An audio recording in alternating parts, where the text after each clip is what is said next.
Greetings and salutations to you, digital world. It is us, the Terzan Chronicle crew, and we're back for another Saturday, 2 of 3. There's still one more to come, but we have to get through this one to get to that one. So we're happy that you can join us on this wild ride. We've got the usual crew with us, so I'm not going to waste too much time with an intro that none of you guys are interested in, because my name is not Connor McKinley or any of the other people you normally listen to on Wednesday. It's just not who I am. I'm not that interesting. But you know who is interesting? Xanalis Grim. Tell them where they can find you doing interesting things. Me first? Okay, that doesn't You usually first. happen. All right, it's me, Xanalis Grim. You can find me on my blue sky at Xanalis Grim. You can catch me tomorrow at twitch.tv/burnoutbon at 2:30 p.m. PST for some more Those Who Wander, which is a Domains of Dread campaign. Very gothic, very spooky. So if that piques your interest, that'll be there. I'm a player in that. Then twitch.tv/analystgram at 7 p.m. PST on Monday evening, where I'm running a D&D game for a few friends called Stalwart Souls. Bosco's in that one as well. Then Tuesday, yes indeed. Then Tuesday, twitch.tv/distortion devil at 1 p.m. PST. We've got some more back in Eve of Ruin. We also have a Bosco and Mark in that one. So if you want to see us as players together, that'll be there for you. Then Thursday, twitch.tv/Monteglue at 7 p.m. PST. We have some more Dungeon of the Mad Mage. We're really deep into that module. So if you want to see what that looks like this far in, that'll be there for you. Then last but certainly not least, twitch.tv/Distortion Devil again at 3:30 p.m. PST for some more Castor's Guide to the Cosmos, a fun Spelljammer / Outlands and Sigil adjacent story. So pretty high level in that one as well. So if that piques your interest, that's there, and that's me. Excellent. And then, of course, we have the pumpkin spice latte of the Unexpectables coming to us early in September. It's Sci-Fry. Hi, Sci-Fry. Hi. What up, everybody? It's me, it's Sci-Fry, back again for the second week in September.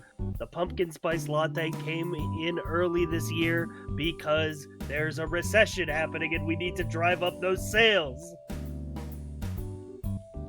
So, That's fair. You can find me over at twitch.tv/Sci-Fry, where I have not been streaming much this week because I have been very sick with the flu. No! And I am just barely getting over it, so if you hear me mute unexpectedly, it is because I am coughing. Coughing so much that my chest hurts because I have been sick since Tuesday. But you can go over to twitch.tv/Sci-Fi and find my content, including, for all the tabletop heads out there, a campaign of the new RPG Draw Steel, which happens Fridays.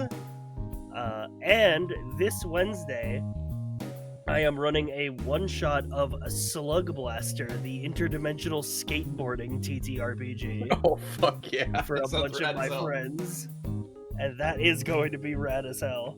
The VODs of that are also going to be available on youtube.com/SciFriTV, so feel free to check them out if that fits your fancy. And last, but certainly not least, we have the one, the only, it's Arkolv, joining us on the Terzan Chronicles for his second ever session. Welcome, Arkolv. Where can they find you?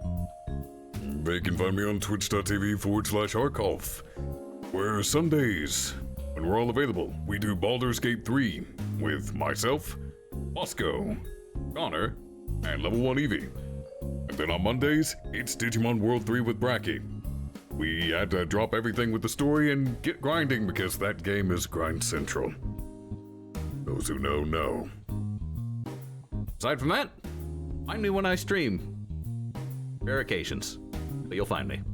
Or you won't. Depends on your perception. Treasure.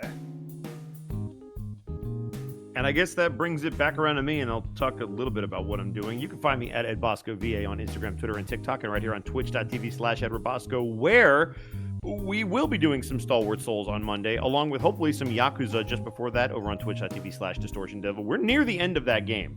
We might beat it.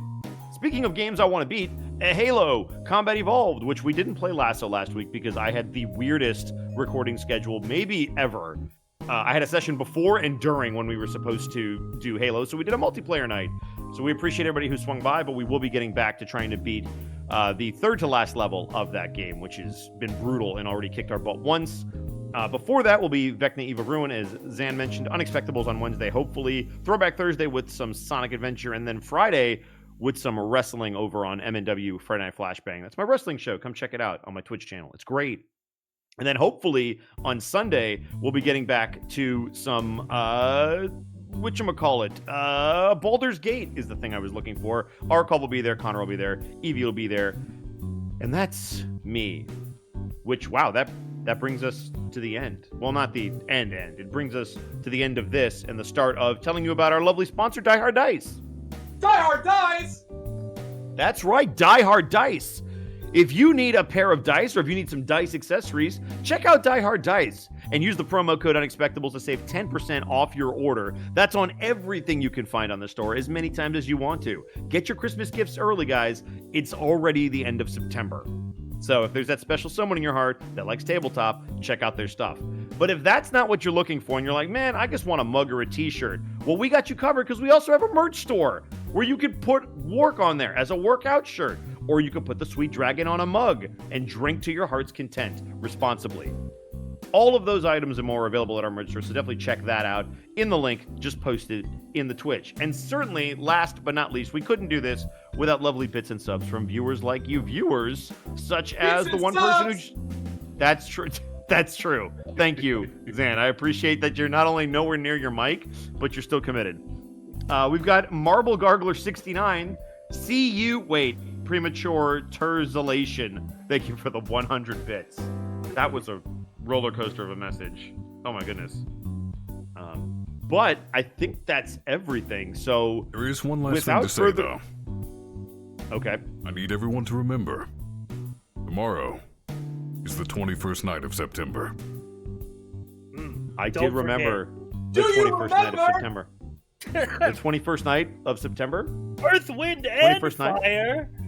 Oh, you're going to get some Earth, Wind, and Fire. Don't you worry. So, with that being said, is everybody ready to jump back into our episode? Yes. Excellent. Then before I get started, you guys know I like to do this when I DM, just to get your brains going. Would anybody of you three like to give me a recap of what happened last session? Nose goes. I'll do it. Oh, nice. Do it. All right. So, we picked up where we left off with the Terzan Chronicles, returning to town after our previous mission, which left many of our compatriots dazed, confused, in an absence of memory. We reconnected with Silas, our sort of contact and job giver, and he gave us a job to locate a mage with potential apostate ties named Gaius. He wanted us to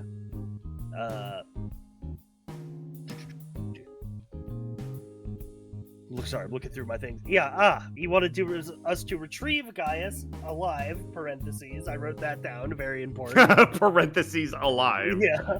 Air quotes. And investigate any kind of threat. We also met up with Staccato, who is a new addition to our sort of retinue of hodgepodge adventurers. Can you use the word retinue? Yup. We went over to Gaius's house because he was said to be at the local mage academy, so we could investigate his house without him there. Turns out his house was full of magical traps, including a teleportation circle, which perfectly matched the one that we found in the mountains with the apostate cult. Whoops. So after getting blown up by at least 3 glyph of wardings, we concluded our investigation and had to find a small reclused place to lie low and plan our next move. Staccato used his contacts in the local underworld to get us in with a crime boss called the Red Comet, who gave us a safe house, where we are basically going through all the information that we found. And that's basically where we are. Yeah. Staccato did also meet with the guy's mother. Oh, yeah. I was gonna say, And you saw in the house that there might have been potentially ties because you found a lot of gems and stones that were quite rare. The only other thing that I would add is that you also, while that conversation was happening, Staccato didn't notice it, but eventually as they were running away, there was somebody in a black cloak that caught some part of that conversation. How much, you guys aren't sure. That's right. So, yeah. So that was the other little tidbit. But other than that, that was fantastic. For the perfect use of the word retinue and a wonderful recap, go ahead and choose one skill to be proficient in for this session. And just for that use of the word, go ahead and give yourself 5 temporary hit points, because that was very well done. Oh, heck yeah. Yeah, I like Choose to... animal handling. It's going to come in, I swear. It's going to be clutch. You know what? Little did you know, Gaius is an animal. A party animal. I think I'm going to go ahead and choose persuasion. Very That's smart. probably a great choice considering what you know. A great skill to be proficient in general. Think it's but also really good for what you guys might have to do. So, with nothing further to do, let us jump back in to the hideout that all of you were underneath the ground floor of a rundown building inside the Terzan slums. That's a strong word for a hole. Look, man, I'm just trying to be descriptive. I'm sorry. Yeah, fair enough. I'm trying to give the whole character, okay? Nice. Let's make this hole a home. I agree. Where there is a hole, there is a home. So, with that being said, the three of you, when last we left, were looking over some of the items that you were able to gather from the home. You, in particular, were able to find some notes that seem to suggest correspondence between Gaius or someone in the home and the apostate cult that you know is running around. Meanwhile, Zirboss and Staccato, you were busy investigating the book, and through your powers combined, while you noticed a lot of the pages were blank, potentially from the dispel magic that Abel used on it, you were able to find in the very back of the book a long written out spell of modified memory. And as you come to this realization, all of you have kind of gone over the documents that you have, and it is now time to plan your next move. What would you like to do? Did we rest? I forget. You haven't fully rested. You're down here, so if you wanted to take a full rest, you could down here, but you have not to this point. What time of day is it? So you guys started probably around midday, so the events of this day so far have maybe taken 4 or 5 hours, so you're probably at around dusk. Yeah, near sundown. Yeah. Zirboss will look towards his companions. Well, unless we want to continue our mission into the evening, I would recommend we either rest or figure somewhere to pass the time until morning. Now that could be a good idea. But counterpoint, they're going to get home and see what we've done to it. They might go to ground. Might try to run. Ain't dark enough out yet. Though the boy shouldn't be heading home just yet. We might still be able to catch him at school.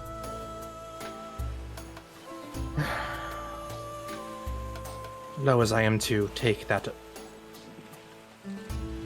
offer or idea for what it's worth, you're right. I believe intercepting Gaius might be wise, all things considered. I want to believe the boy innocent of any potential collusion with sympathizers of Gasol, but I don't know. As this conversation is going on, it was Staccato and Zirboss looking at the book. Staccato, could you give me a wisdom saving throw real quick? Oh boy. Oh, nice. That's a nat 1. We're off to I a apologize, I didn't rip-roaring mean to- start. No, I apologize. I didn't mean to interrupt. Continue. Abel, you have experience chasing down apostates and potential threats to the Empire. What are your thoughts? Do you think it is the boy truly colluding, or is it simply someone else trying to frame them? Maybe the mother? Well, if they weren't colluding, the teleportation circle would be very hard to explain. They'd be at the very least aware.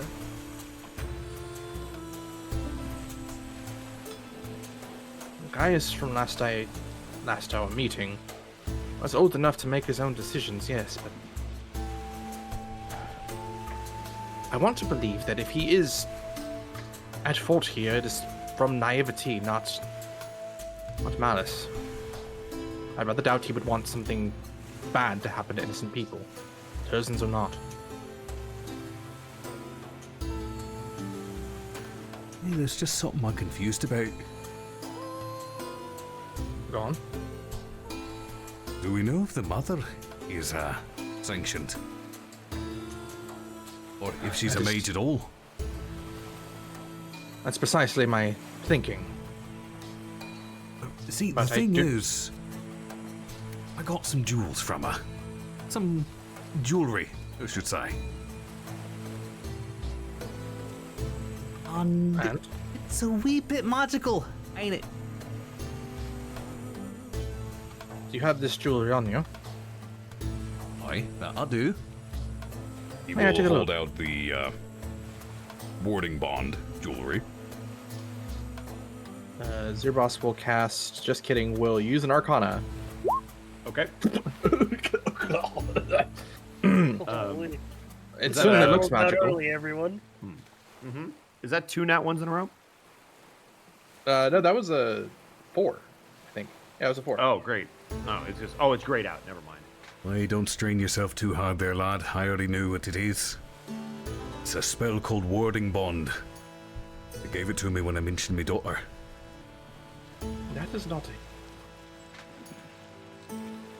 a beginner level spell, as it were. Why? Didn't take no time at all either. She just handed him right over as the moment I mentioned it. Interesting. And I doubt Well- someone that went through all the effort of getting sanctioned would be working as a gem cutter. Her clothes were rather plain for her business. Aye.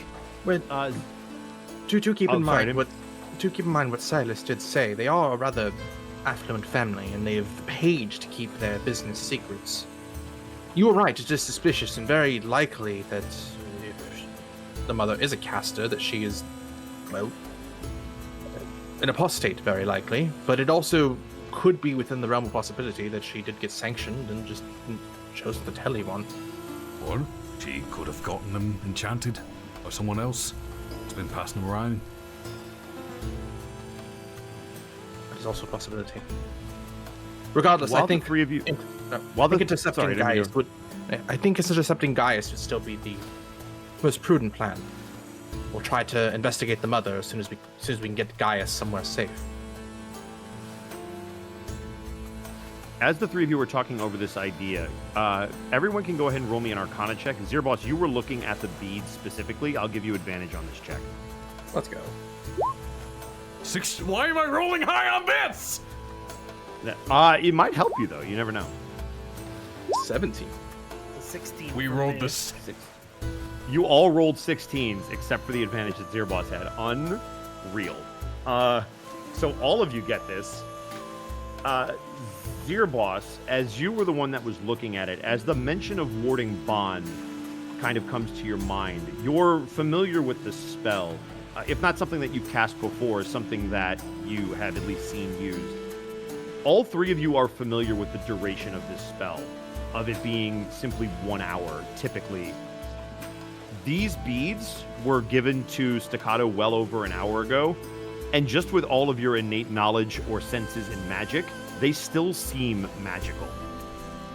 As if that time limit has no meaning for these jewels. This enchantment is rather unique in its construction. It's far more long-lived than many of its kind. Aye. Yeah, that's a wee bit beyond the student's capability, gifted or no. Indeed. Real quick, Bosco, was it Yes. one of us or all of us that learned about the modified memory from the scrolls we took? You and Staccato specifically saw that. I assume you would have shared it with Abel immediately as you turned it around, so all of you know that. What further concerns me is that even if Gaius is an accomplice, they might not have the memories of it. We found, looking towards Abel, We found these scrolls inside their home, and it does seem to have consistency of modified memory spells, similar to what we encountered in our previous grouping.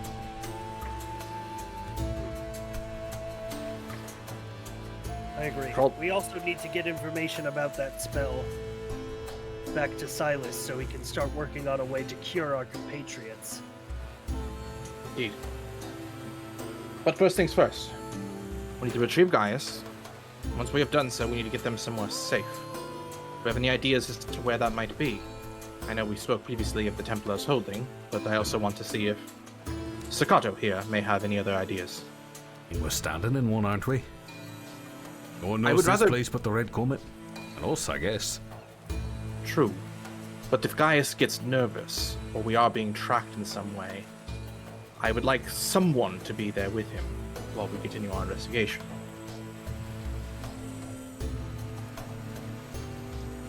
I don't mind standing watch.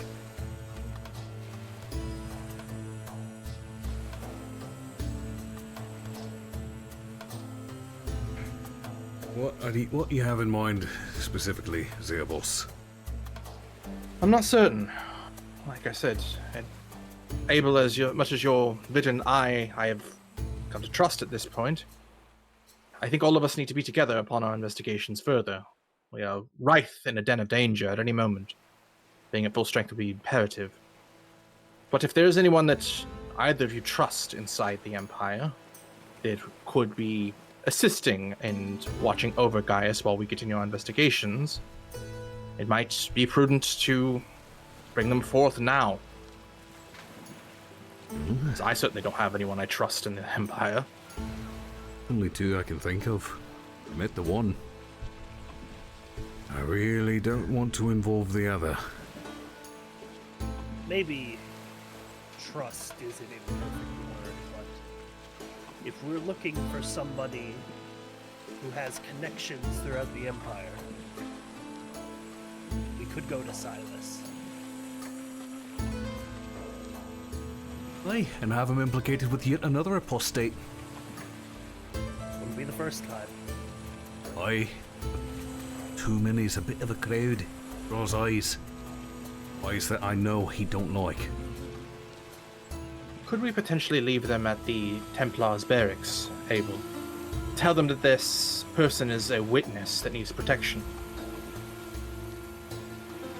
We could, though, given the circumstances, I fear for how they would be treated in such a situation like that.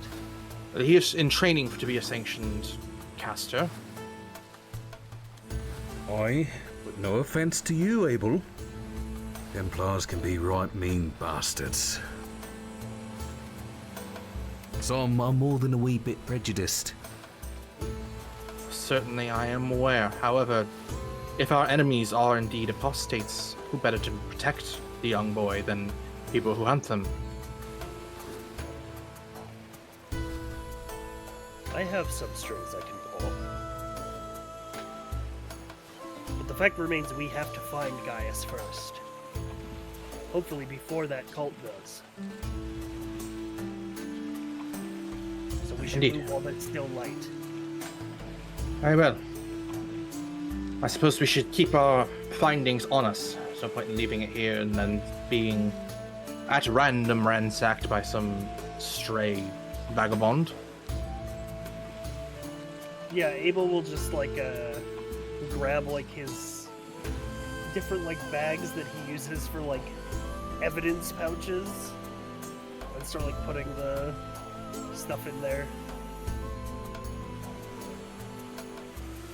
Now, my knowledge of the academic sectors of the Empire are somewhat lacking. Would either of you be willing to guide us towards where Gaius' school would be? We got that information, right, in the file that Silas gave us? Silas didn't mention the school specifically, but both Staccato having a daughter in the school and you being one of the mage slayers who no doubt have been dispatched to the school know exactly where. There are 4 in Terzan. They are basically broken up by group based on your age and sometimes can include some early education. So based on their age and when they started learning magic, you can pretty much assume that Staccato's daughter and Gaius are in the same school, which cuts out a lot of the guesswork. So yes, between the two of you, you would probably know exactly which school and how to get there. All right. That being said, we still don't know that Staccato has a daughter, let alone Correct. that He's she's a mentioned school his star. daughter. Oh, well, we don't know the magic. Speaking about the warding Yeah. bond, he mentioned her. Yeah, he Correct. mentioned, Right. Yeah. Yeah, you mentioned your daughter. We don't know that your Yeah. daughter is a study. Very true. Correct. There's a lot of Staccato lack would of have that Staccato would have that information. Whether or not he reveals it's because of his daughter is up to him, but you would have it. Well, I think I might know where he is.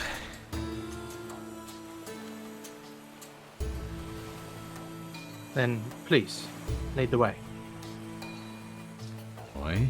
Very well then, but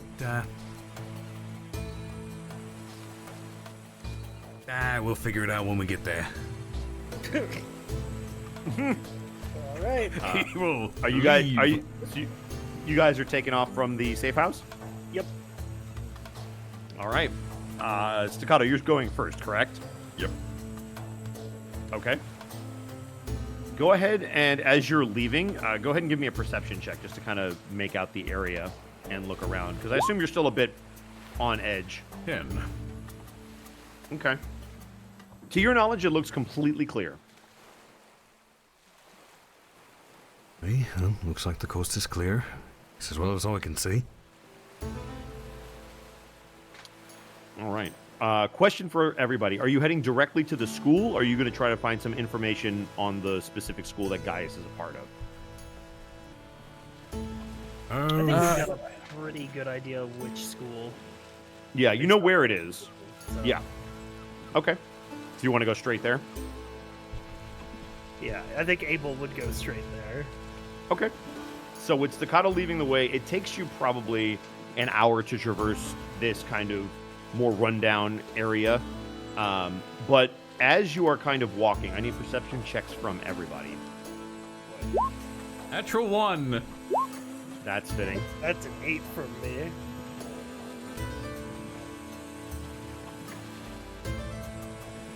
Did you want one from me as well, or? Yes, from Zerboss as well. Gotcha, okay. Sorry, it was just the people leading. Oh, nice. Wow.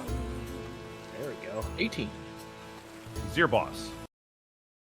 As you, considering what you've heard about Staccato and the incident that happened with his mother, your eyes are trained to be everywhere. Your eyes are trained to be on rooftops, in alleys, and it is only because of your trained eyes that you see walking behind you two what look like to be lizard creatures in black robes following you through the crowd, where in front of you, as you whip your head back around, you notice two humanoid-looking creatures, one that's a little bit more feline in nature, and another that seems to be more human in nature, completely donned in armor, walking towards you, surrounding you on both sides, as I need everyone to roll initiative.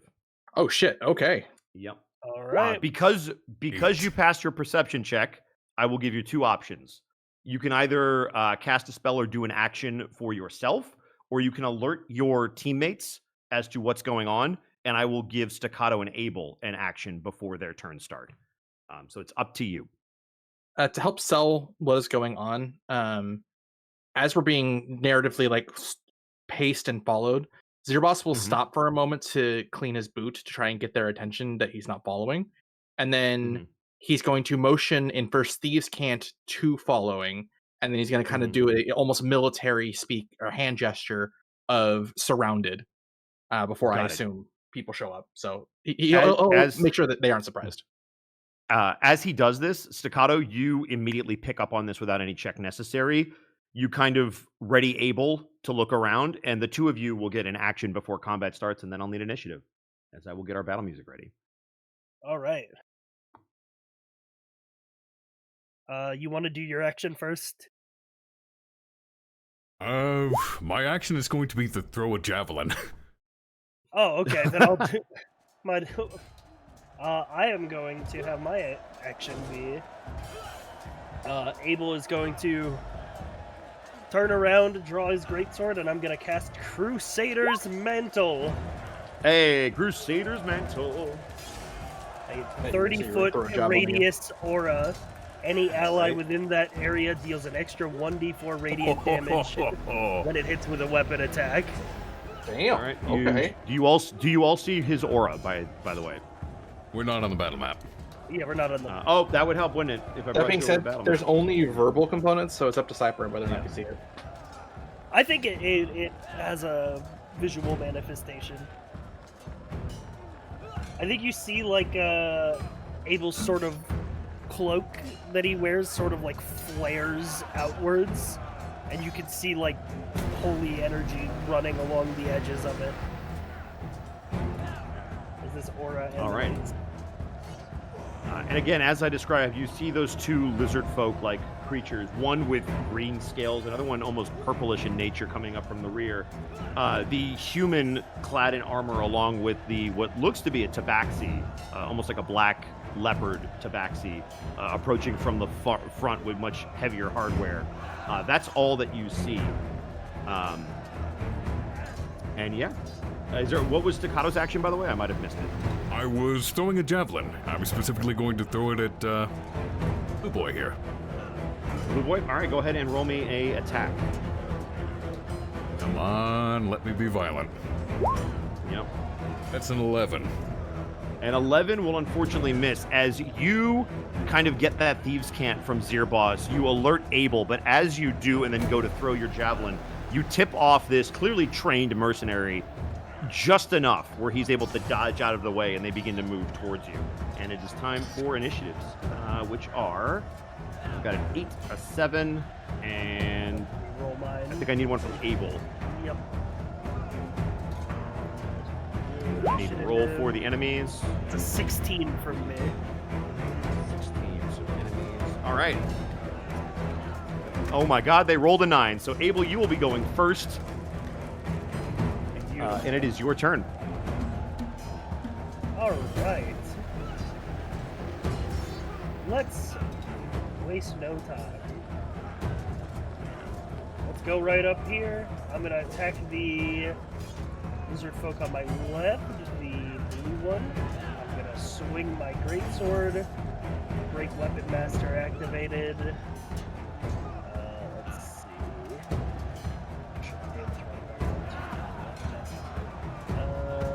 Greatsword. That is a 17 minus 5, so a 12 to hit. That will unfortunately miss this particular one, as they seem to be very good at dodging. As they see the javelin dodge out of the way, and as you charge and they charge, they're able to move out of the way deftly of your sword swing, as you seem to, again, telegraph your movements, and they seem very apt at picking them up. But that was your action. Do you have anything for your bonus action? I am going to use one of my uses of War Priest to attack with my bonus action.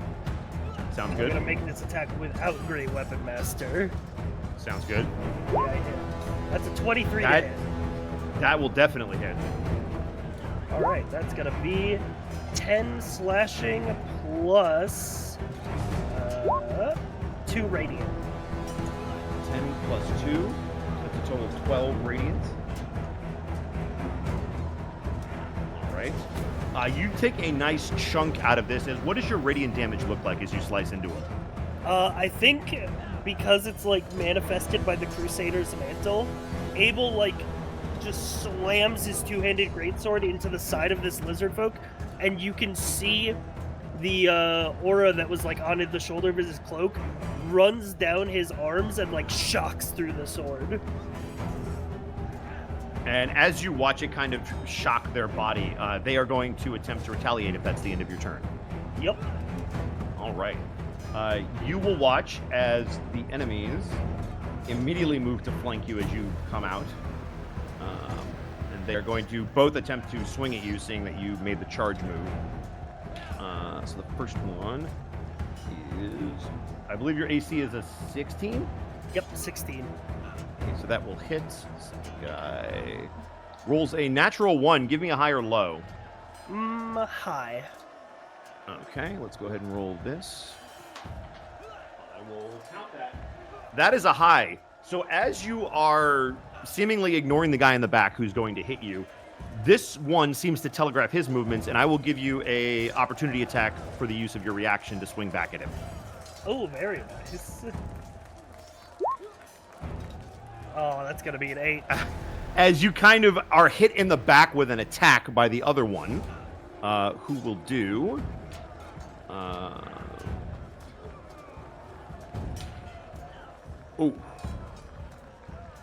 14 points of piercing damage to your back with a dagger. I need you to make a Constitution saving throw for me. Holy. Well, good thing I had 5 Shout out to the word retinue. Yep. On save, that's 12. As you feel something coated on this blade jabbed into you, whatever the effects are, you're able to fight them off. However, he plunges the dagger deeper as he gets sneak attack on you for flanking. Uh-oh. For another 12 points of damage. Youch! Okay. All right, that was those two. Seeing that your compatriots are out in the open a little bit, these two will charge up and engage the other two. So this will provide flanking as well on Staccato, whose AC, I believe, is also 16? Or is it 18? It is 18. It is 18. All right. With the flanking, that is just enough. I'm rolling the wrong die. That should be this one. There we go. You see this person run up with a long sword and take a big, meaty cleave out of your back as you turn to try to help Abel, as you take 10 points of slashing damage. Okie dokie. Zirboss, you see the cat-like creature who moves with some grace but is obviously very tied down by the armor and swinging two-handed at you. Okay. This makes perfect sense. As you kind of have your eyes everywhere, you whip your head around, hearing the armor clanging as he charges, and deftly dodge out of the way of what looks to be a very large sword in his hand as he swings to where you were, as you deftly dive out of the way. That was the enemy's turn, which is going to bring us, I believe, to Staccato. It is now your turn. What the... Some weird stuff just vanished from my sheet. Okay. Oh, weird. Anything you need? No, I managed to fix it. Okay, cool. All right. Anyway, I am going to swing at the person behind me that is accosting Abel. Just ignoring Okay. the brute in front of me. Oh, got it. Nice. you took a chunk out of me, but fuck you. 11. Again. This one also seems very quick, and as it stabs into Abel and you kind of roar out in frustration as you let your anger get the better of you, they hear the swing coming and are able to turn around and move out of the way as they flash both of the daggers in their hand. Would you like to use your bonus action? I would like to use my extra attack to make a grapple. That would also work. That's competing athletics, I believe. Correct. So I will go ahead and roll that for Natural them. 20. That is... It doesn't matter what I rolled, as good as it was. As you get frustrated, and how would you like to grab them? Like by the back of their they seem to be wearing robes and, again, those black cloaks, so you could easily grab onto that if you wanted. I'm going to ram the bladed gauntlet through their cloak and wrap around their stomach so the spikes are digging into them. Ooh! I like it. And they are now considered grapple. They can go nowhere. Will that be your turn? They automatically take 3 piercing damage from the spiked grapple. Oof. Ooh, that's gonna suck. Let's go ahead and mark that off real quick. All right. Damage is tracked. Is that turn? That should be turn. I don't believe I can I don't do know anything if else. Spiked grapple counts as a weapon attack, but if it does, you get to add 1d4 radiant. That is true. I will give it to you. Roll a d4 for me. Sure. 6 3. damage So total. 6 plus. So as you jam this in, you feel the radiant power for maybe the first time ever working with one of the Mage Slayers, or perhaps you've done it before, but you feel that either familiar or new power coursing through your veins. How it makes you feel is your own choice, but you do feel it do a little bit of extra damage to this creature. You know what? I do still have a bonus action. Okay. And notably, they're getting in the way of seeing me daughter. Going to grip this guy just a little bit tighter. I'm going to enter my rage. Oh, here we go. All right. And that's my turn. All right. It is now Zirboss's turn. All right, Zirboss is going to provoke, but move to here. Okay. I'll provoke from the All right. tabaxi. I will AC 16. Correct. Okay. With another 2, you are able to not only dodge out of the way, but as you move, he swings once again where you were, not where you're going, as you able to get out of the way. Zirboss is then going to, with one of his daggers in hand, cut his skin above his wrist as a material component before casting Bane at higher level to affect all of them. Okay. Is that a charisma save, I believe, yeah? Correct. Bust the spell card for you. Right. Perfect. And your spell save DC is also 16? Correct. Okay. So, that is a failure by purple, a failure by green, a failure by the tabaxi, and a failure by the warrior human as you get all 4 of them Bane. Holy shit. Okay. So Very nice. whenever they make an It's a attack D4, roll or right? saving throw, Yeah. they subtract a Yeah. D4 from it. It's Yep. like a Got negative it. flex. And then as a bonus action, Zirboss will give a almost commanding look past the lizard folk between him and Staccato, and give Staccato a kind of look of affirmation before giving a point of bardic inspiration to him. Ooh. Bardic Which is a- inspiration. Which I believe is still a D6 at this point. So that's my go. That's action bonus. Yep. All right. At the very end of the round, I would like perception checks from everyone. Since you passed the first one, Zirboss, I will give you advantage. Copy that. Advantage. 18. It's a 20 from me. Okay. 9. Staccato and Abel, as you are moving about the battlefield, you are now on high alert. Staccato, while you are engaged with this spike in the what looks to be a lizard folk's back, you don't see 2 more combatants on the roof that Abel and Zirboss are able to see.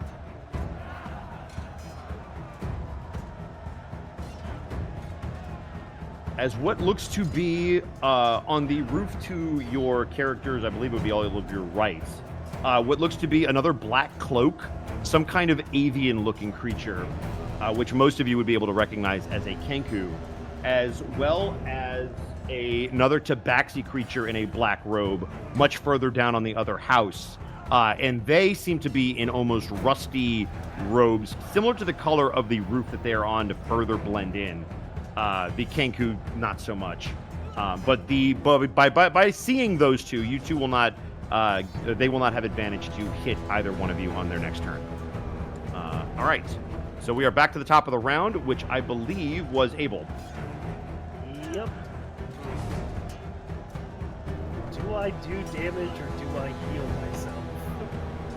I don't know if anybody else has healing abilities other than me. You've never seen Zirboss cast a healing ability. Staccato is covered in spikes. Yeah, that doesn't look like a healer. Here, acupuncture's great for you. You know what? As a wise man once said, fuck it, me ball. Let's go. I am going to attack this guy, the blue-purple one. You said was the Alright. more heavily armored one, correct? Between the 2 that are facing you, they look about armored the same. The heaviest armored are the 2 to the south by Staccato. Okay, gotcha.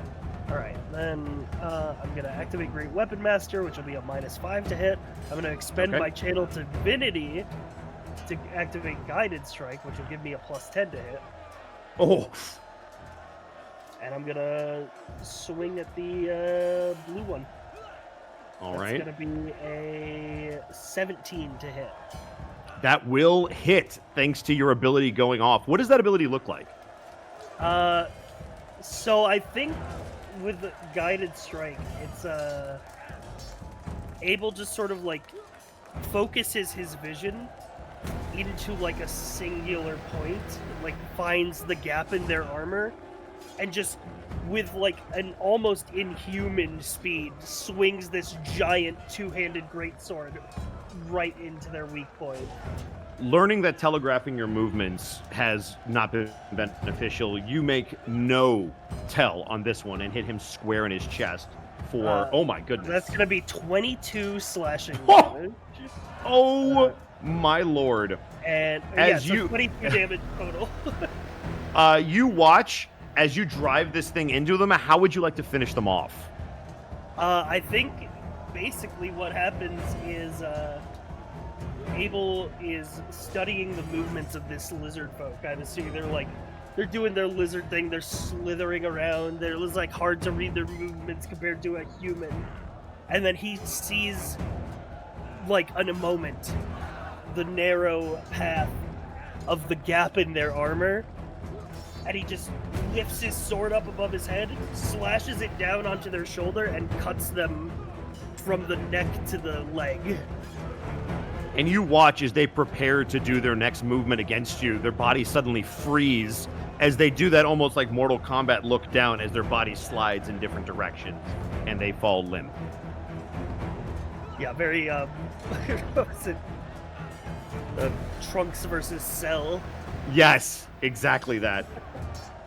Alright, and I still have a bonus action, so while You sure do. And you have your movement if you'd like to use it. I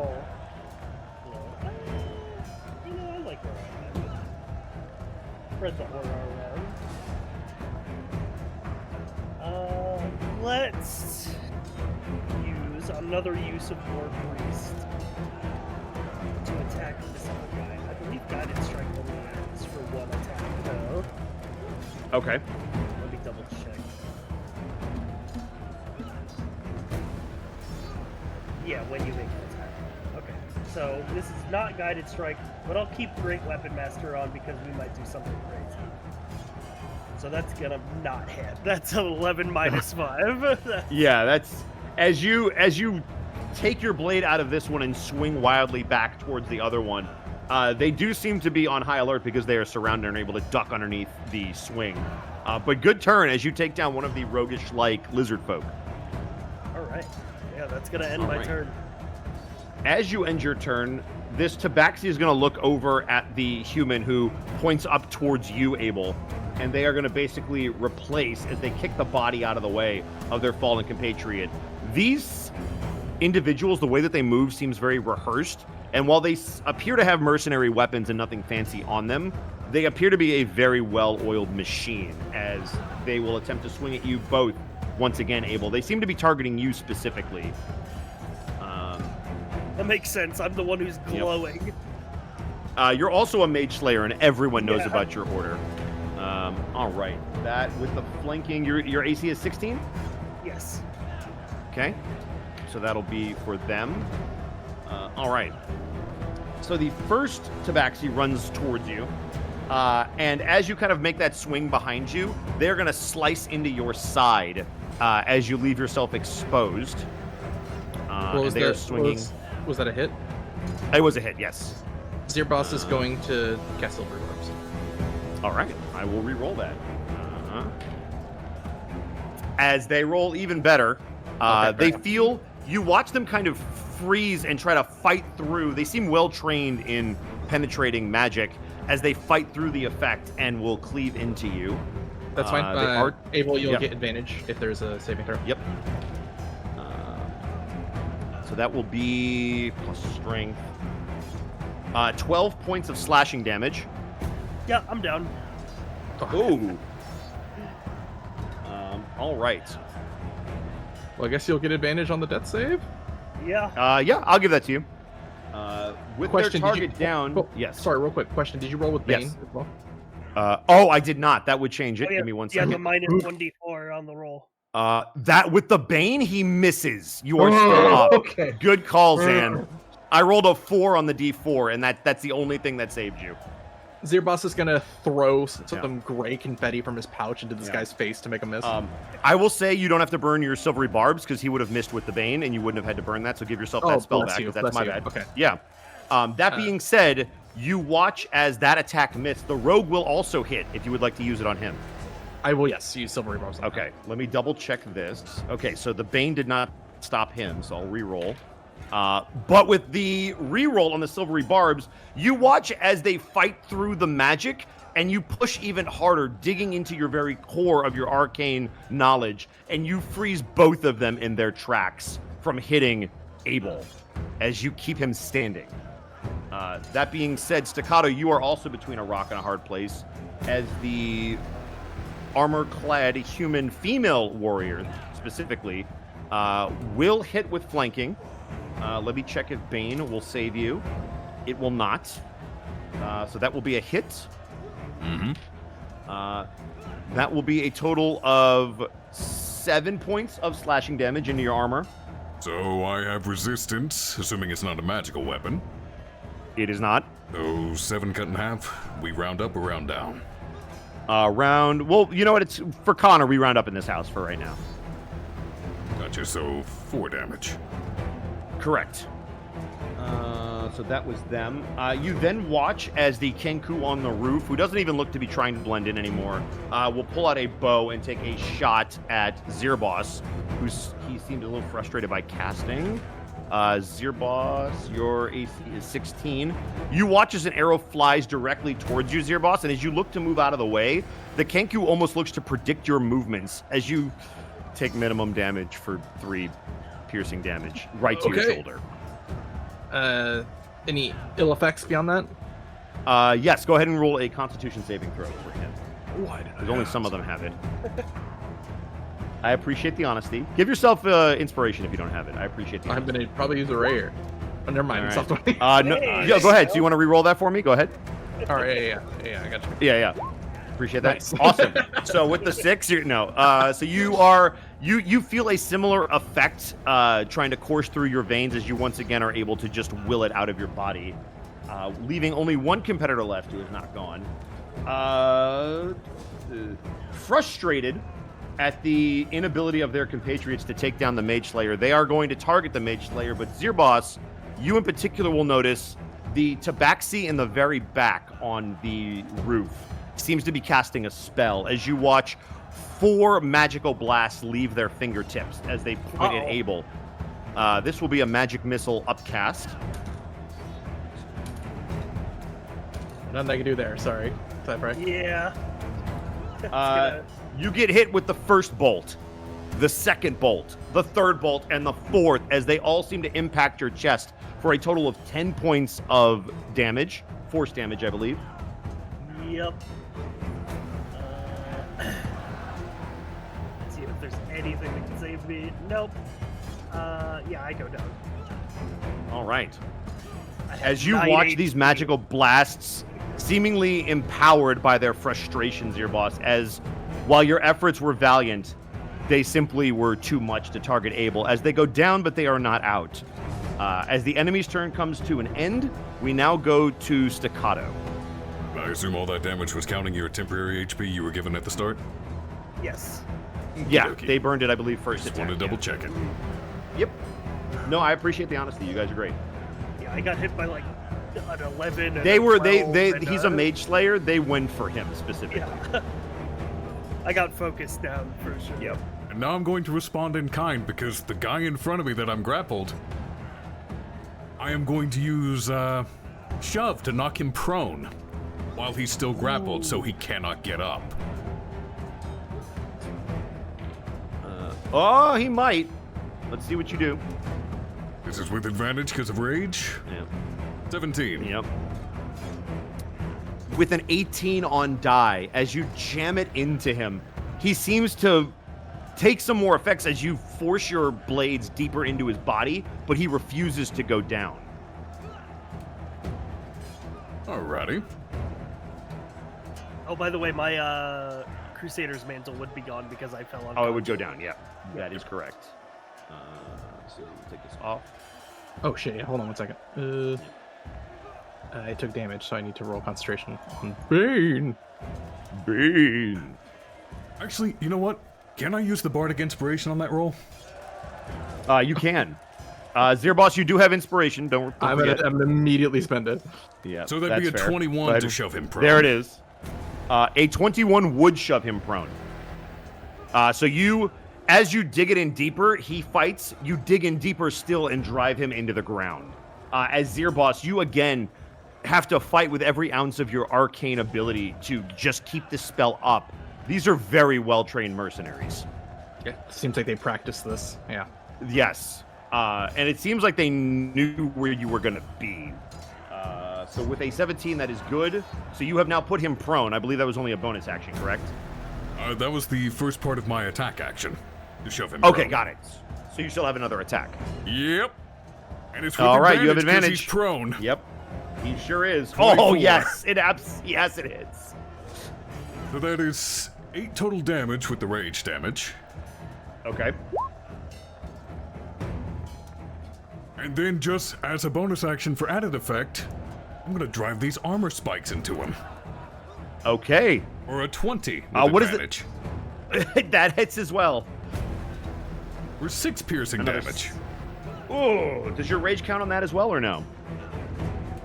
Let me double check that. I don't. Yeah, if it's on any melee, it's considered a melee attack, and it is an attack. It is a weapon attack. So if any of those qualify, you should be fine. Oh yeah, that is a weapon, not- melee weapon attack, so that's an extra 2 Yep. damage. So then 2 more. There you go. Every little That's bit helps. 16 damage. There you go. As you pummel him with your spiked gauntlet and your armor, you pummel him into the ground, and he defiantly tries to fight back up as you keep him pinned there. All right. Does he have to make a save to get up, or can he use movement to get up? Since he's grappled, he has no movement. He cannot get up. It's a save, yeah? He cannot get up. He has to stay Yeah, prone. grapple makes You are your correct. movement 0. He would Correct. have He to has break try the to break grapple. out of that. Which, all with right. a contested strength check against a barbarian that's raging, that's going to be rough. Yeah, I was going to say, good luck with that. You've All got right. him You also have a D8 Bardic Inspiration whenever you need it. Yep. Will you give me another one? So that... Oh, did you already use it? I'm so sorry. I used it on that grapple roll, rather the shove. Oh, fair Yep. enough. Fair enough. Oh, right. all right. So that was bonus action, action. That was full turn. Is there anything else? Full turn. Perfect. We are then around to Zirboss. Would it be a part of the movement action or bonus action to move for Zirboss to move able to the square behind him? I will say that because he is unconscious, you can drag his body, and it will just be double movement for every movement that you move. Okay, so just part of movement. He'll spend his move. He's not going to move anywhere, but he's going to move able to there.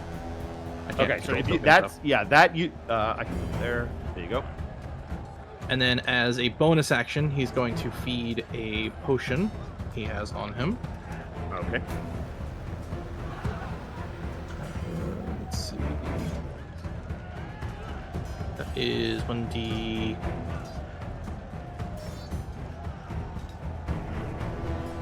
The normal healing potion? It's a normal healing, yeah.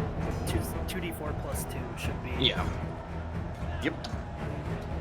It's just not one load. There we go. 8. Alright. All right. 8 points. Abel, you feel yourself revitalized as soon as you went down, you feel your body moved as a liquid is poured down your throat, and you begin to try to push yourself back up to your feet. You are back in this fight. And then as an action, Zirboss is going to cast Minor Image on himself. Or Mirror Image, rather. On himself. Okay. Which is not a And that's concentration. yep, I remember this one. Okay, it's for the first one, it's 8 or higher, or is it 6 or higher? Or 6 or higher? 6 or Three higher. duplicates, Got it. 6, 8, and then 11. Got it. All right, perfect. Will that be turn? That's turn. We are back around to the top of the order, and that'll be Abel. Alright, perfect. Let's get myself fully healed up and do a bit of a setup turn. I am going to cast with my action. Let's go Cure Wounds 3rd level. That's Okay. gonna heal myself for Oh, that's not great, Weapon Master.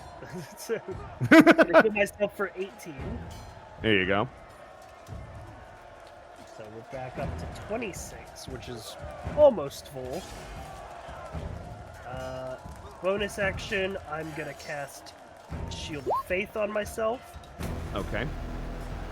Raise my AC to 18.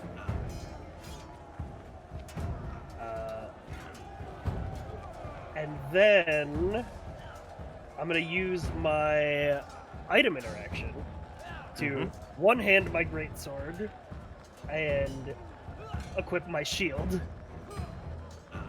because I realize these guys are heavy hitters. Mm-hmm. So we're going full defensive mode. Okay. So with the shield plus Shield of Faith, I have 20 AC now. 20 AC, and then you dodge, so you have disadvantage to be hit. Yeah.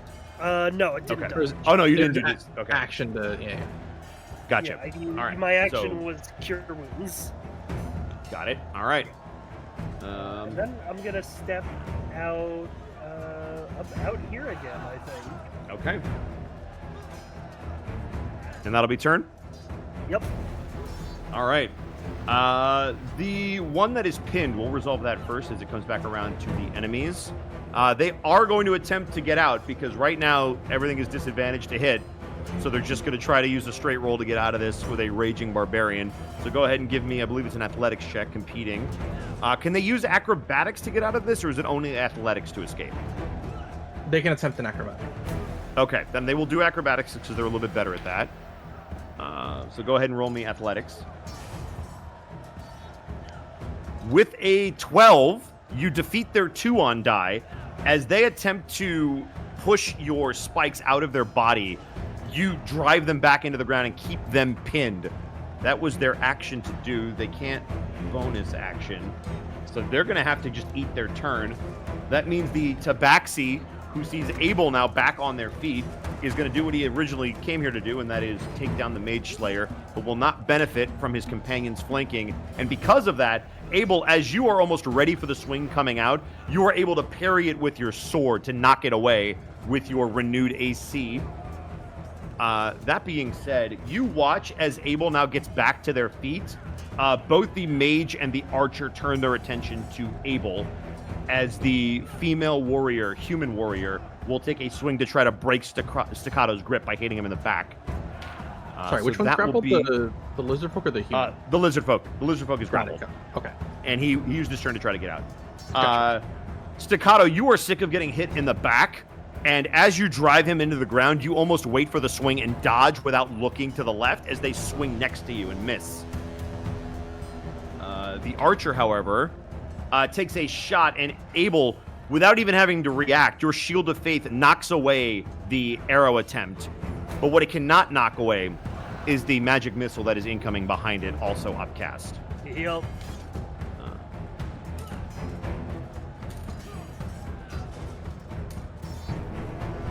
For 12 more There's points of magic. force damage.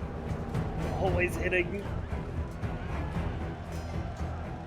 And Magic again, missile's you such a are good familiar spell. with you are familiar with the magic missile spell. You know that it is used specifically by apostates to counter the shield-like abilities that your Templars and Mage Slayers often have. Oh yeah, it's a perfect thing for that. Let me roll my concentration for Shield of Faith. Okay, Shield of Faith is still up. Very nice. It's still up. All right, I believe that was all of the enemies. I need perception checks at the end of the enemy's turn by everyone. Zirboss, you will also have advantage on this. That's a 20 from me. 25. Okay. Staccato, you're very busy dodging and fighting, so it makes perfect sense that you would miss this. Abel, you see as you look up the street, once again keeping your head on a swivel, you watch as another what looks like female rogue seems to be turning the corner with crossbow in hand.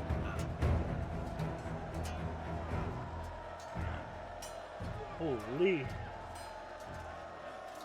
Let me put that right there. And you notice flanking them seems to be a mage of some kind. Zirboss, you see coming from the opposite direction something completely different. You see someone clad in armor with very short golden hair and almost piercing blue eyes, as I would like to welcome in Mark Allen Jr. to the game.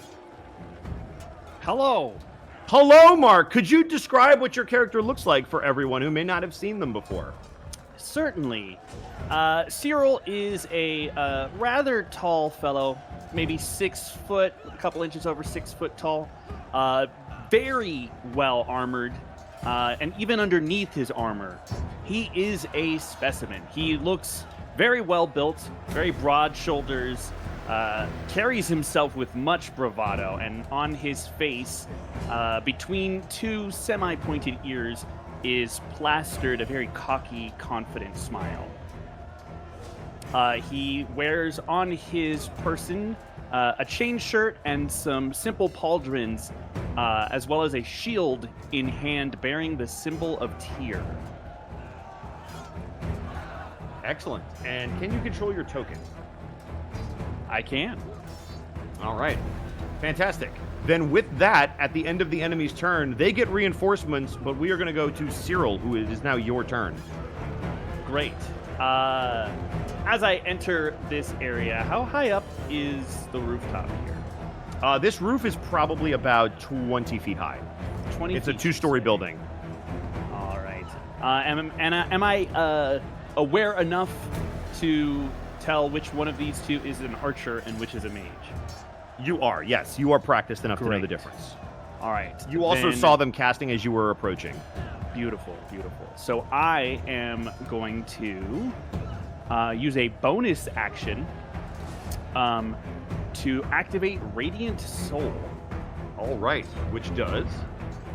2 bright yellow, sort of ghostly wings sprout from my back, granting me a fly speed equal to my walking speed.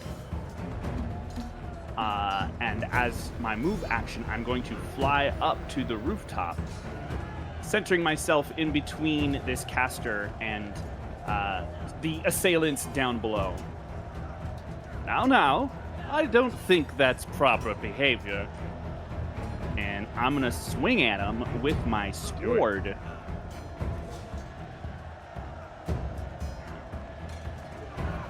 That's an 18 to hit.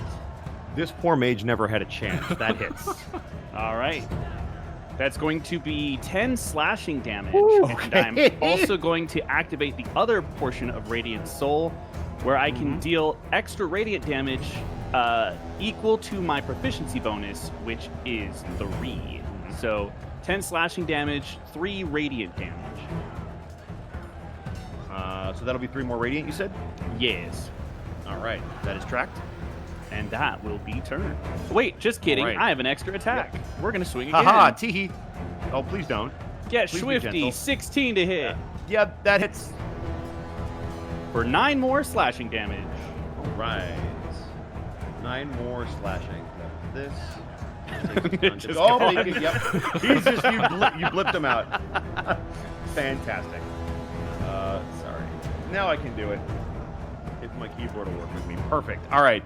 You take 2 meaty chunks out of this as they throw out their magic missile and begin to reset and almost cast again.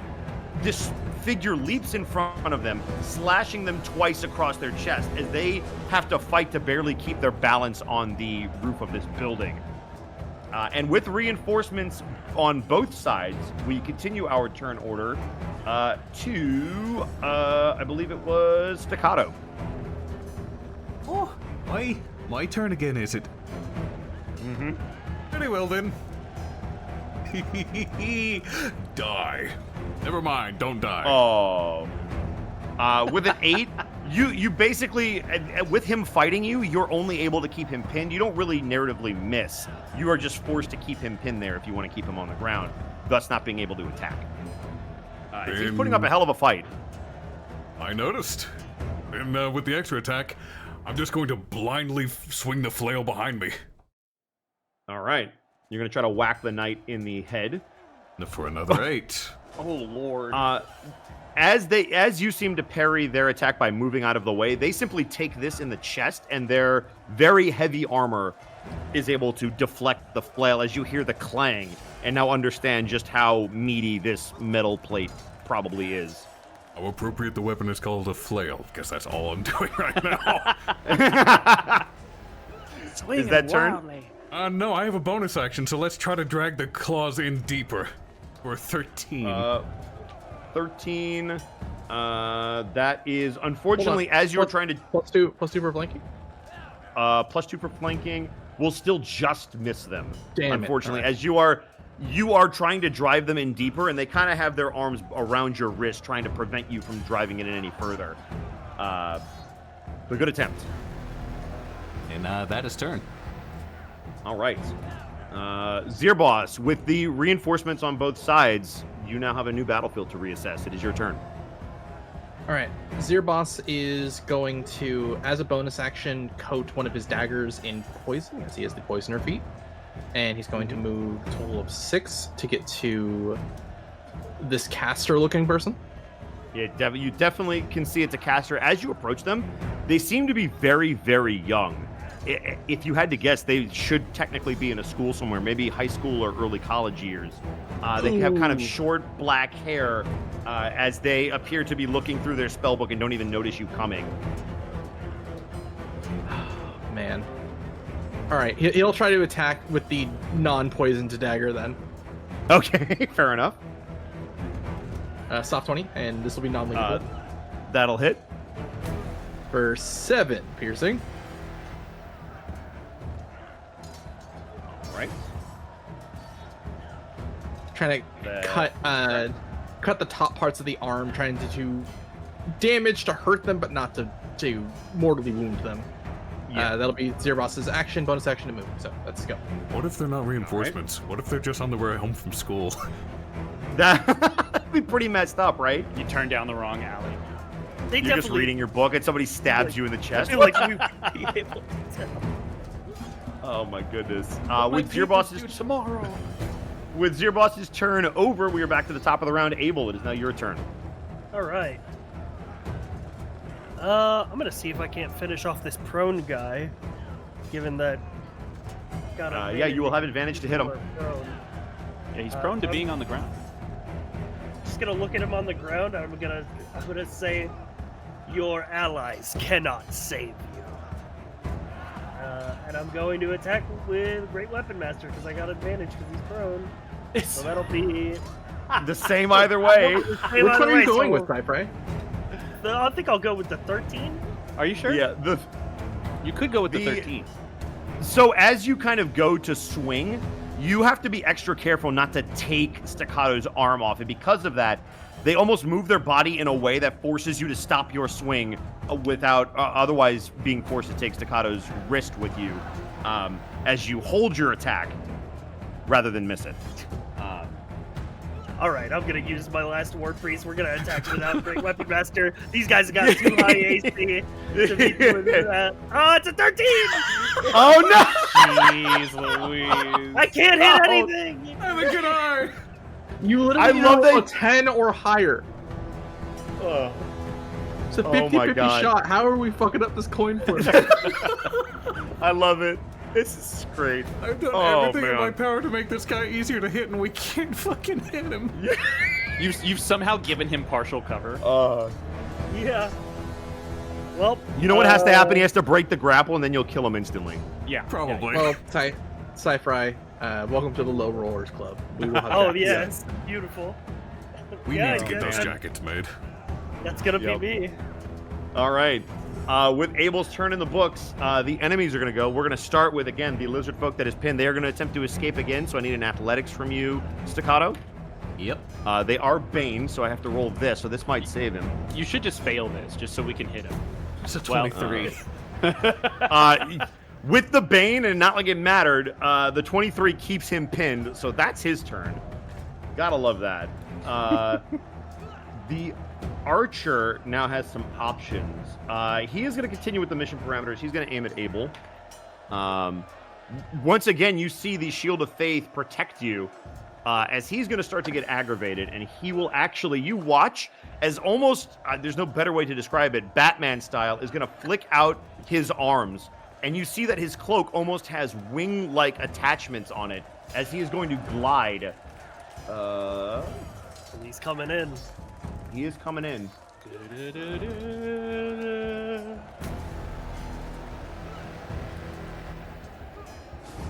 And he's going to fly here. You hear, let me see what we speak in. I think I got common and dwarven. Yeah. Actually, the only one that would understand this, Zirboss and Staccato, if you wanted to make a roll to hear this, you could. Zirboss, you will hear in Thieves' Cant from this roguish-like bird. Focus the Slayer! As he slides in here. But it's Steve's can't, so it's hey, bada bing. Hey, bada bing, bada boom, birdie! He comes flying in like Batman. I'm walking here. Lane Master! And that's all you hear. Two words that strike fear into the heart of every Marine. The Blackford Tabaxi is going to once again swing at Abel, and they will slide over to now have flanking to help with this very hard to hit mage. Bane, you watch as they cut through your shield of faith. Zirboss, you almost instinctively throw up your wrist and flick their sword away as your Bane forces them to swing wildly despite penetrating the shield. All right. Leaving only the caster, who now has someone in his face. Hello! Let me see if they follow orders or go after you. Yeah, they're gonna I follow get to stab orders. Templars. Wait. You watch Cyril as this mage seems to try to like move around you and throws out another magic missile, but they can't upcast this one. Abel, you are going to take, wow, almost max damage somehow. 9 points of force damage. If only this was Pathfinder. As they cast yet another magic missile at you, and then turn around to prepare for the retaliation by the person. Oh no, wait, we have two more at the top that have not gone. Zirboss, you watch, much like your daggers, you watch the roguelike figures swap out their crossbow for a pair of daggers, and as they pull it out, you notice they quickly dip it in some kind of liquid as they swing at you, and move to flank with the very nervous mage. This would be +2 plus. With the flanking, they will match, and I need a Constitution saving throw. We're gonna celebrate barbs. Okay, probably wise. Bilvery, that's I don't silvery. believe it. You, once again, as you flick up one finger to block the other one, you flick the other hand and flick this dagger away, almost on instinct, as they try to stab and can't seem to get the dagger to follow their control, like a snake charmer trying to fight with a snake. Which brings us to the mage, who is going to attempt to step away from you. So you will get an opportunity attack if you'd like to take it. Yeah, we'll take it. Okay. And we're gonna non-lethal? spend that. Non-lethal still. We're gonna spend that Okay. advantage immediately. Okay.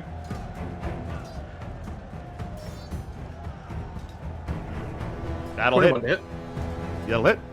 for 7 piercing. Right. You watch as they very shakily move through their book, and with the speed of someone who definitely doesn't really know what they're doing, they're going to throw out a magic missile at Abel. Oh boy. I'm sorry, because I tried so hard to lock him down. It's listen, it's not your fault. They have a great strategy for taking me down. They which is like are going to 20 hit for AP, magic missile. 7 points of force damage via the 3 magic missiles. Yeah, I'm down. Okay. I had 5 And you AP watch left. as the Kenku flips his dagger around, and you hear in Thieves' Cat and Zirboss, finally. As they seem to now turn their attention to Staccato. Hey Alexa, play Tub Thumpin' by Chumbawamba. With the enemy's turn in the can, it is now Cyril's turn. I don't like this mage. Mhm. And as a result, I am going to bonus action cast Thunderous Smite. Ignore the damage roll for now, I guess. Strength saving DC. I I'll wanted do that to real just quick. hit that, actually. Because it's when I hit them, so I have to hit them first. All right. Okay. So roll Here to hit. comes the attack. 18 to hit. So That will hit. Yeah. So that's going to be 11 slashing damage plus and then the 3 strength radiant damage. Okay. And then strength save DC 16, or they will also take 3 thunder damage. Okay, what does your thunder smite look like? As he pulls up his blade to swing, the air around it seems to sort of vibrate as a hazy yellow aura surrounds the blade. And as he strikes, it lets out sort of concentric circles of thunder damage exploding from where he made contact. And as you do, the thunder almost explodes this tabaxi off the roof as you hear them scream and collide with the concrete floor below, as you hear the snap that you vaguely remember hearing before from someone, as they fall dead on the floor as your thunderous smite rocks their world all the way off the side of the building. He'll take a moment to smirk casually to himself before turning around, surveying the battlefield, and he will, for movement, I'm going to fly down here. And I will use my second attack on this armored individual.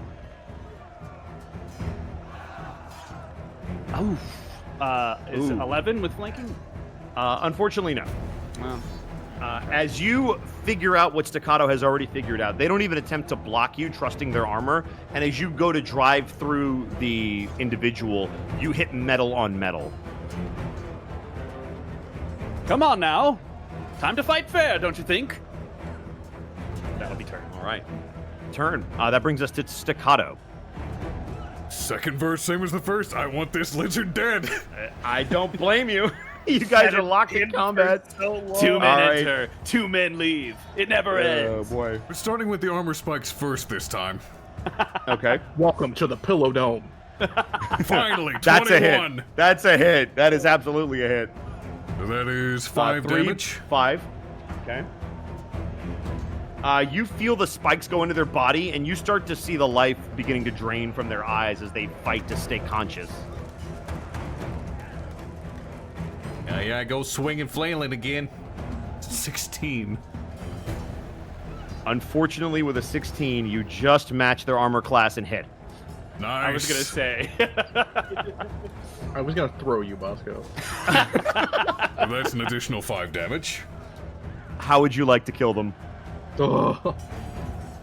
We'll have no, that first armor spike be him ripping the claws back out as he puts a foot down on the guy to hold him still, takes a flail in both hands and smashes his skull into paste.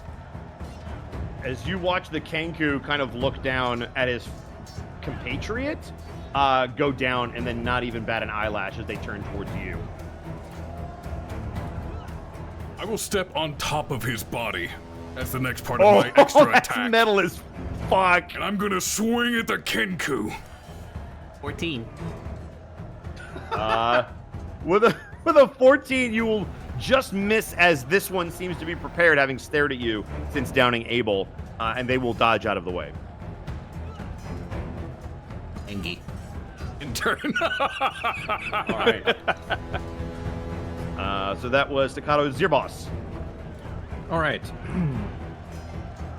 Zirboss is going to, as an action, say a horrible arcane word towards the wizard or caster and cast blindness deafness on Ooh. them.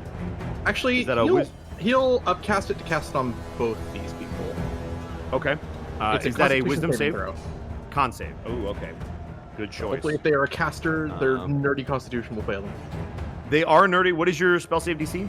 16. With a 16 and a natural 20, they seem to fight off your effects, and they seem to be very adept at dealing with mages, as neither one seems to suffer the effects that the others did with your Bane. All right. As a bonus action, we're gonna cry. No, we're Okay. going to. That's actually free action. It is. Where's Staccato? I don't see them. Oh, I think they're underneath this for me. Yeah, they're underneath the... I can move this. Body. Yeah, we'll just kick that out of the way. Zirboss will kind of look over Oh, yeah. towards Staccato and kind of give a smirking grin as though he's not really too worried about this, or at least feigning to do so, and we'll give another point of bardic inspiration to Staccato. Thank you. I need it. Which is a D8. Which is a D8. I will keep that in mind. All right, that's your boss's go. All right. After Zirboss, we are now around to Abel. I need a death saving throw. Okay, I was looking back, and I believe I have not made a saving throw. You have not. Correct. And Silver So you will have advantage on this. was cast on me. I could be wrong. No, Yeah. you have not. No, you're good. So let me make a death save with advantage. Oh, Hey, well, Advantage. One more. Roll that again. Let's see if we get a. oh, Oh! that is clutch. So that's a success. As you have one success. All of you will see if you're looking at Abel as they are trying to fight to get back to their feet. They fall back down, but they still seem to have life in them. Yeah, you can see just like Abel on the ground, like hands and knees, like struggling to pull himself back up. I'm sorry, Sapphire. I only had the one healing potion. Yeah. I apologize for destroying healing potions in the last session by destroying those boxes. Oops. Listen, they have a strategy made to target mage slayers with the magic missiles. It makes sense. You watch as the Kenku points back towards you, Cyril, as the woman warrior turns around to face you. He then points towards the Tabaxi, who will fill in behind them. You watch Zirboss as the roguelike figure in front of you will once again coat their other dagger and go to stab you. As you watch the caster in the back again being able to flip through his pages to cast a spell. And we will start with the warrior next to Cyril. You see a woman. You see a woman dressed in very heavy, almost looks like plate armor. It's hard to tell, but it's very thick. As they're going to swing a longsword directly at your chest. I believe, is your AC 18? 19. 19. Well, with a 17 on die, they are able to hit. Very well. Very well. Do As your you damage, take woman. 10 points of slashing damage. Shit. You then watch Staccato as the two sandwiched, or the two on opposite ends of you sandwiching you are going to attempt to swing simultaneously to hopefully make it harder for you to dodge, and then we both have flanking. The Kenku looks to almost distract you for a moment, trying to allow his Tabaxi friend to hit. As you are able to dodge out of the way, as you did with the woman warrior behind you, the Kenku then uses that opportunity to jam a dagger into your stomach. I will need a Constitution saving throw. I get advantage on that from raging. Do not believe so. What is the wording on whether you get advantage or not? It's just strength checks and saving throws. Pretty sure it's strength. Yeah. Yeah, it's check. Gotcha. Yep. You feel this dagger plunged into you for 7 points of piercing damage. You are able to will off whatever ill effects they are, but you notice a second dagger hits you as the sneak attack goes off with the flanking. Where I roll like garbage for 8 damage, piercing as well as the second dagger comes into your side, and both are ripped out simultaneously. As Kenku would notice, it's not having much of an effect. It's barely getting through. He will narrow his eyes at you as he watches you almost not react to his stabs, where he has seen lesser beings succumb to whatever was on that dagger the first time he stabbed them. The rogue next to you, Zirboss, will once again attempt to hit you. And once again, for whatever reason, this time they're almost expecting the magic, and they swing a little tentatively, allowing you to see the telegraph as you duck underneath the swing. You then watch as the mage turns to you and will throw a magic missile at you, Zirboss. It's fine. It's fine. Get hit. Get proxied. Dork. 8 points of damage over 3 missiles of force damage. As it hits one of the mirror images. Yep. Does each ray hit an image, or do all 3 hit the same image? It would be. That's a good question for. Yeah, I don't know Yeah. if magic missile Each counts as time. Let me double check. It says targets you with an attack. So if they attacked me, only me, that's all one attack. Yep. Yeah. Yep. Then I'm going to say that all 3 missiles were pointed at what they thought was you, so you only burn one of those. I think that's fair. As the just So burns you into eat gray the magic confetti. missile. Yep. As really they kind of wanted are to like cast- stunned. Yep. I really wanted to cast that on Abel, but it's a self spell. Yeah, but it saved your behind. As the magic missile seems to take out that image and the mage seems confused, you hear the rogue call out in Thieves' Cant, "Aim better, you fool!" And I believe that was all of the enemies. So it is now back around to Cyril. Cyril will take the blow from the armored individual to the south, but almost kind of shrugging off the blow and looking past her in a very disrespectful move. He's going to ignore her and provoke as he moves over to Abel's side. Okay, so he's going to provoke. AC is 19. Mm-hmm. With a natural 20, they will hit you. Wonderful. I love that for me. Yeah. It is a long sword, so that'll be this doubled for 14 points of slashing damage. Great. So I will take that damage Okay. and eat it. Uh-huh. I would then like to use my reaction to cast Hellish Rebuke on her. Okay. Without even looking behind him, he just points his finger back at her. Oh! Almost like the Matumbo, like, over his shoulder, as she needs to make a DC 16 dexterity save, or she's Dex taking save? 16 fire damage. All right. She rolled decently. Let's check the Bane. Zirboss, you have been busy dodging out of the way. You watch as a mirror image disappears from the magic missile, and yet you somehow find the mental faculties to focus on your Bane as you stop this woman from moving, and this hellish rebuke almost explodes out of their sword as they take the full brunt of that damage for their first damage of the fight. One that kind of explodes back into their face. What does your hellish rebuke look like? It is in terms of as you would expect, flames tinged with sort of a sickly yellow color, different than you would expect from natural fire, as this is magical fire. Just kind of bursts from the hilt of her sword, firing backwards up along her arm. And you'll watch her kind of stumble as she tries to regain it, almost like getting flashbanged and set on fire at the same time. All right, so you have bonus action and moved. No, I reacted and moved. Or reacted and moved, my bad. Mm-hmm. So as I am here now, I will, for my action, cast... Where is it? Cure Wounds on Abel. All right. And you know what, buddy? Round 3. You know what, buddy? I'm going to go ahead and upcast this to level 2 for you. How's that sound? I appreciate that. Wonderful, because I'm giving you as little health back as I possibly could. There's 12 HP back for you. Yeah. Okay. I tried Hey, it's so better hard. than 0. Hey, Cypher, don't spend it all one place. I just Yeah, seriously. Please I avoid ju- I being just hit at least picture- once. I'm getting up. I'm doing the fucking Captain America. I can do You're this gonna get. all Listen, day. even if they all fight at you, you are gonna get at least one turn,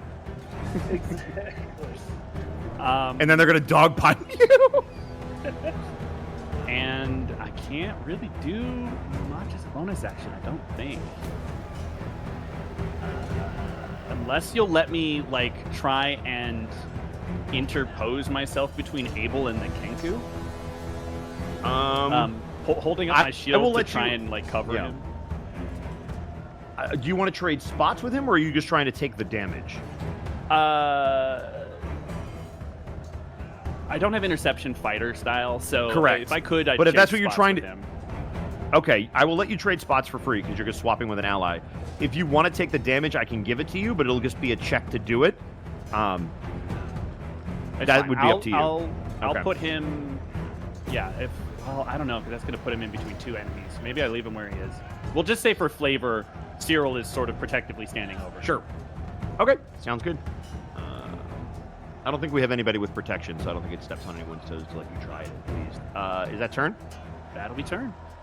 All right. That brings us around to Staccato. I'm gonna jab him with my gauntlet. The rogue, specifically. Okay. Oh, I'm so All sorry. right.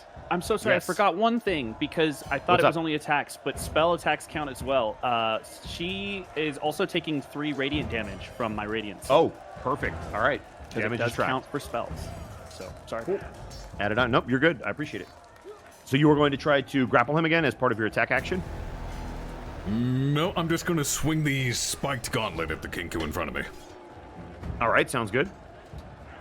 As a bonus action with 13.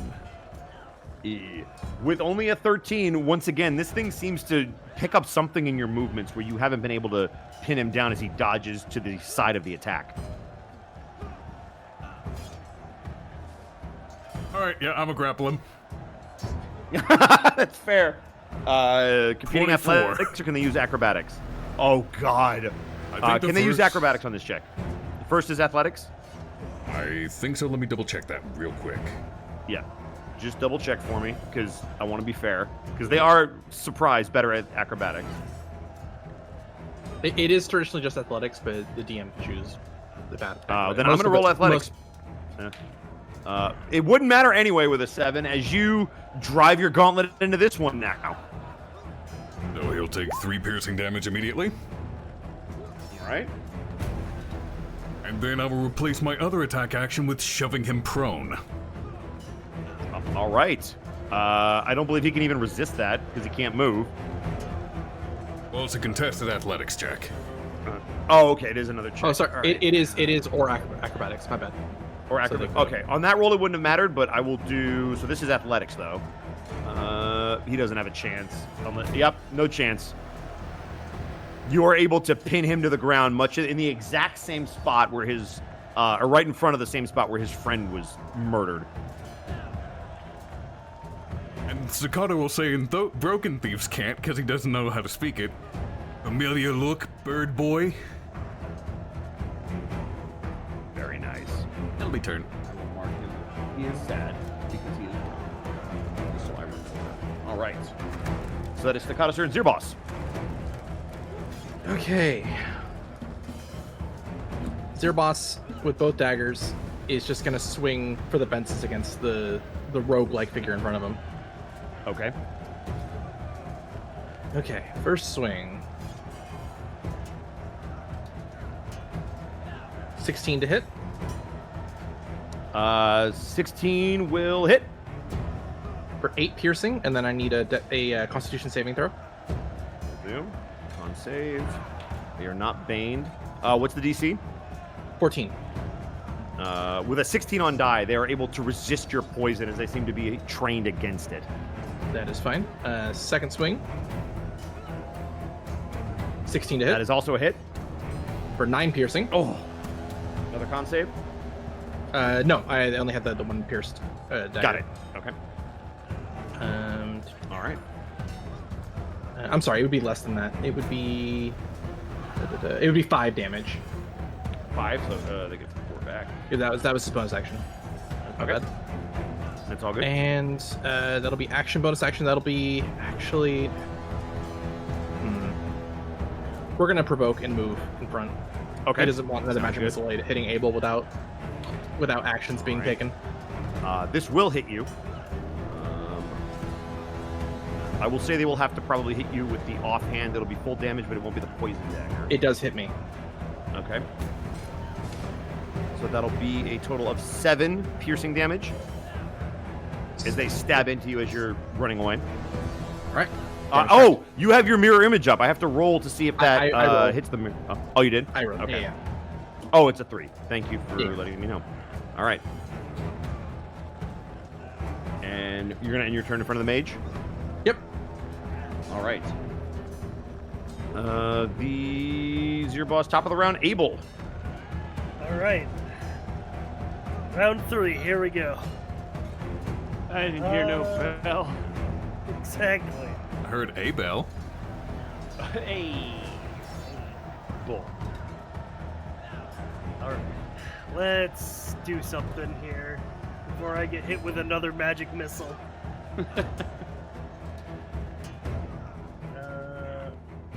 know what? I'm gonna move this way because I don't think the Kenku can opportunity attack me while he's grappled and prone. I think they can, just disadvantage. Oh, all right.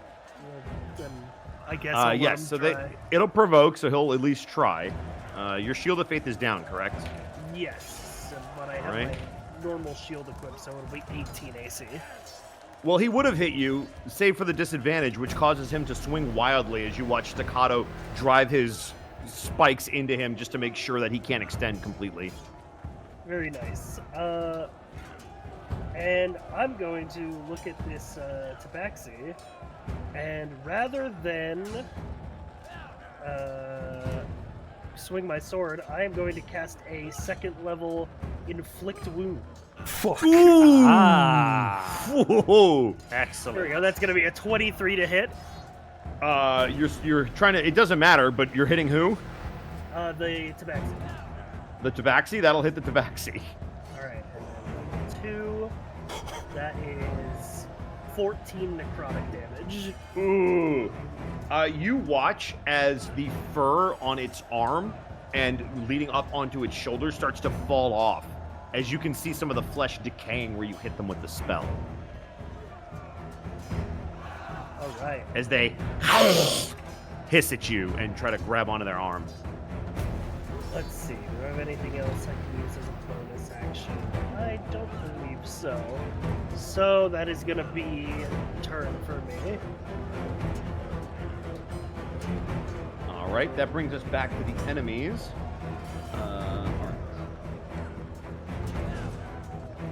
So they have orders. They're gonna move to here to flank, and you will watch as the Tabaxi will attempt to swing along with their compatriot. To try to hit you. 18 AC. 18 AC. You will watch as the woman behind you moves in, and you're able to parry the blow as the one behind you is able to land purchase onto your person. This was the two-handed.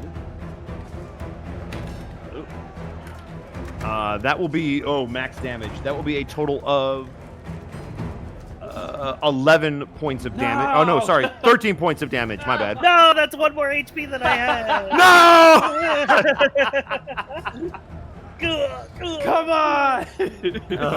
I'm sorry, Sci-Fi. It's Let the It's man a living. stay standing for one round. Oh, man. I knew what I was doing. I was like I could Yep. heal myself, but I'm gonna be downed again because I know their strategy at this point. The Kenku is going to attempt to break free of you, Staccato. Alrighty. It will use acrobatics. Yep, and I will use my advantageous athletics for 24. How advantageous. By 2. This thing looks to spin up, and it looks almost ready to attack you as soon as it kips up, as you almost go up with the body as they try to kip up and drive them back into the ground as you refuse to let them get up. Well done. Let's see. So the rogue... You watch in Thieves' Cant, Zirboss, as the rogue will call out, "Focus the others!" As they are going to try to stab into you with their dagger.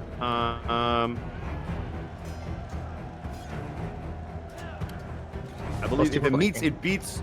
Yes, with the +2, it will meet. So that will be this. Fuck, it still hits me. Yep. Actually, no, you know what? Silver barbs. All right, fair enough. I will do so. They rolled a 19 on the reroll. I apologize. Hey, it is what it is. I still get advantage Yep. to the Constitution saving throws coming up. You do. And you have one more mirror image, correct? I just rolled the save. They didn't bother. I have 2 Oh, mirror did not? images Okay. left because it still So doesn't hit me. that's pretty bad damage. That'll be 5 points of piercing damage, and I need a Constitution saving throw, which you will have advantage on. Okay. With advantage. Natural 20. Ooh. Ooh. Oh! You don't even recognize that there's poison on this blade as your body has been so exposed to it. It almost just naturally rejects it, as you can see the frustration on the rogue's face. The caster is going to attempt to listen to orders, as they will provoke trying to move away from you. Please.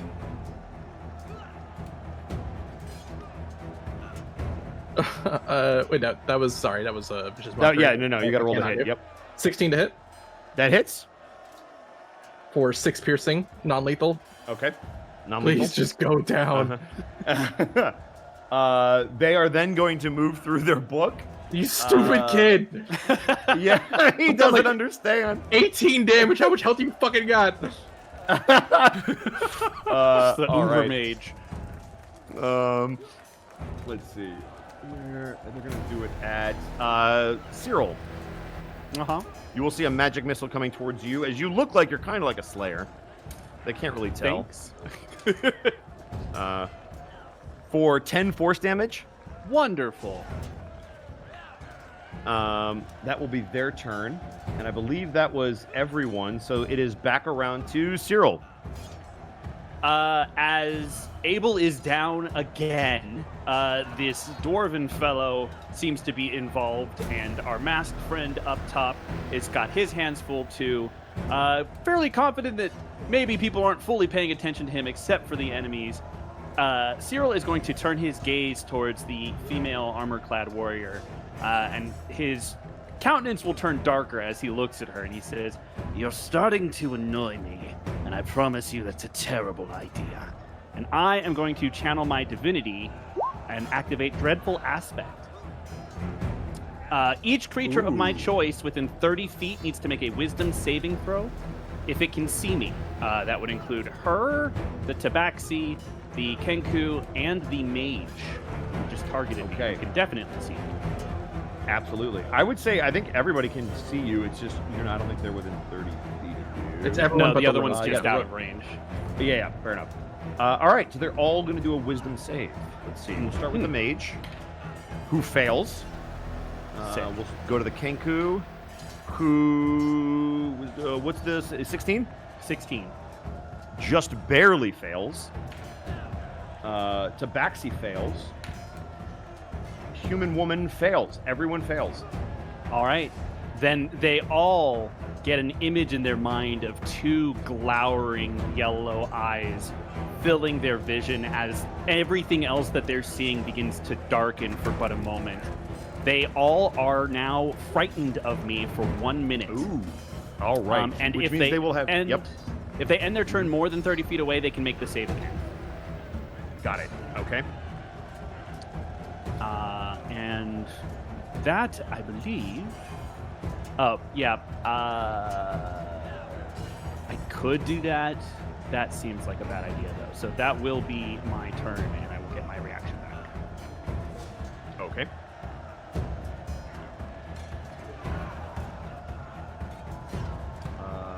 Let's see. Next up is Staccato. Oh, sorry, real quick. Wait.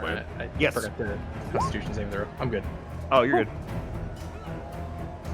You're good. And I'm a swing at the bird. Fuck you, bird. Swing at Fuck the you, bird bird. indeed. 24. Yep, that hits.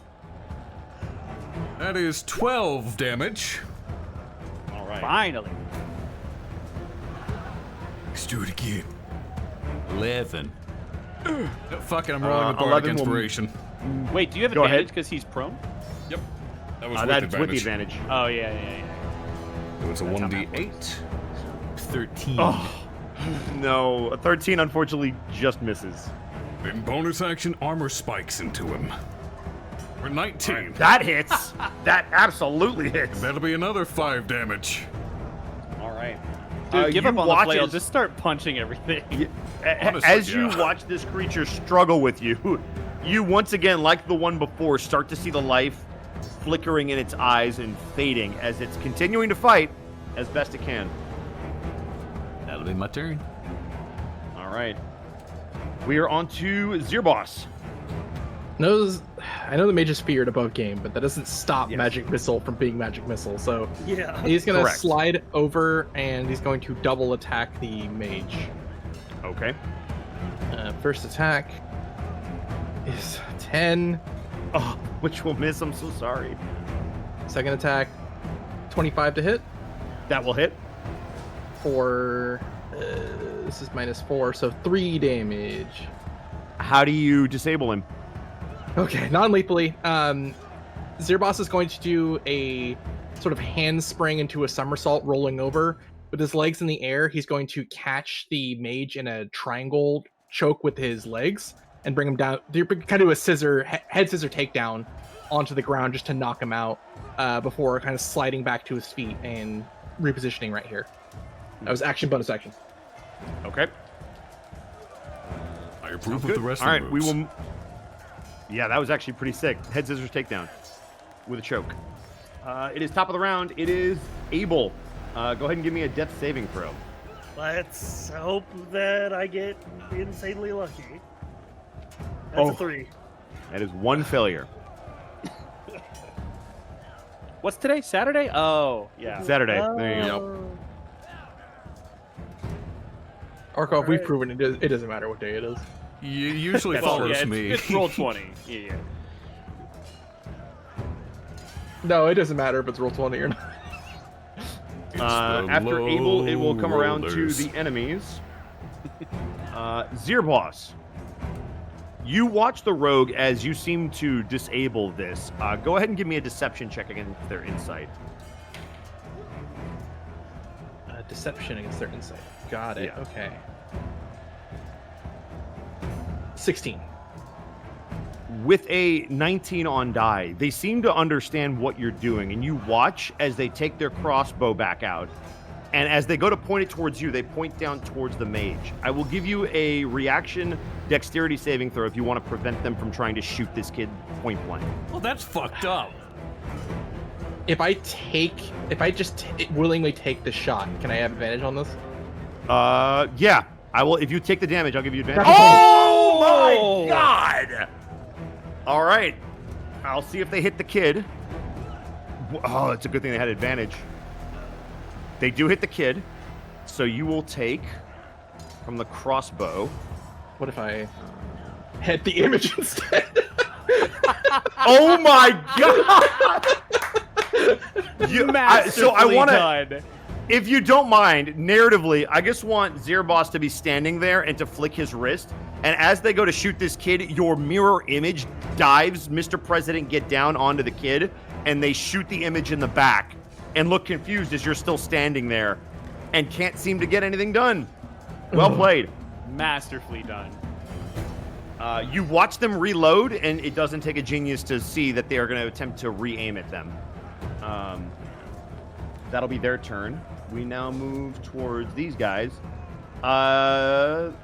Staccato, you seem to be frustrating these guys a lot. I don't Everyone's know if they gonna can focus. Move there. They can't willingly move towards me. You're right. They can't move towards you because So- they're feared. Right. Yeah. Yeah. So then they're just going to swing at you with disadvantage. Hey, Bosco, would you say they find me prickly? They do. They you find said you 18? beardy. Armor class is 19. 19. I don't know how they did it, but with two 19s, they managed to hit you. Bane. Bane? Oh, Bane! 100%. Zirboss, as your mirror image, Mr. President's the kid, you then flick the other hand and deflect the blade away from down the street as your Bane continues to wreak havoc with those yellow eyes burned into their mind. They don't know what to focus on as you both torture their mental sanity. The Zan, let's Tabaxi go, will dude. swing at Staccato. Thank you MVP for reminding me of right Bane. They have disadvantage to hit anything as long as they can see you, correct? It's 2 attack rolls, I believe. Just 2 attack. It's 2 attack rolls? Yeah. Let me roll Bane. Yep. Ability checks and attack rolls while the source of their. Like a painter, Zirboss, you continue to wave your hand in the air, controlling the sword strokes of these two individuals as they both miss their target. However, the Kenku is going to attempt to escape once again, so Staccato athletics for me, if you will. I'ma do it with a double 17. If it meets, it beats. So with a 17 for them, they break free of your grapple as they push your spikes out of their body. Real quick. Sorry. Yep. Did you ever use the Bardic Inspiration, Arkov? I did on the He last did. roll. Yeah. He did. Okay, fair enough. I Wait, rolled wait, a wait, 3 wait. on it. They're. Yep. Oh no, it's not a save. Never mind. Yeah. No, it's an ability check, right? I already spent the bardic inspiration though. No. Frightened. He's Frightened. frightened, so he has disadvantage on his Oh, ability. this check. You're right. I gotta roll it again. You're 100% right. It's an ability check. Let's see. This is technically a skill check, not an ability check, but it is entirely your. I did re-roll it. And the dice say it has to happen because it's the exact same thing. Gotcha. Fair enough. Fair enough. All right. So it's still a 17. So he will get up, but it was his action to get out of there, so he can't do anything. He is going to bonus action disengage and move to flank Zirboss to get away from you, having just been pinned to the ground. He does not like that at all. But that is turn. And he was feared, so I believe he can move away from you, correct? He can move away from me, yes. But Okay, he has cool. not reached All right. out of 30 feet, so he cannot. Yeah, make so the he save can't make that save again. But he doesn't know how the spell works, so good for him. again. Coward. Hey, Bosco. Yes. Didn't he spend all his movement getting up from prone? You're 100% right. He can go halfway at best. So half up, and then he can go 1, 2, 3. So he can get there. Okay, that buys me a turn. Yep, that does buy you a turn. So that is the enemies. We are now back around to Cyril. I could heal Abel, but I'm kind of angry now. So I'm gonna swing at our Madame Armère. Ugh. I don't get advantage to hit them, right? It's just they have disadvantage. They have yeah. disadvantage, correct. 8 to hit. 8 will unfortunately miss. Okay, let's start the second swing. Oh, 13. 13 will also miss. That's great. I'm gonna use my bonus action with Shield Master to try What and is with your shove her. sevens? Listen, Okay. I'm going to Vegas. Okay, shoving. Shoving let's is, see, I think, let's athletics see. only, yeah? I think Because it's I believe when a athletics battle check, master does it, yeah. it's just athletics, so they have to do athletics. But you're shoving the woman, correct, in the plate Yeah, I armor? was trying to move her 5 feet away. Okay. So Okay. it would be straight back. Listen, Bosco. All right, go for it.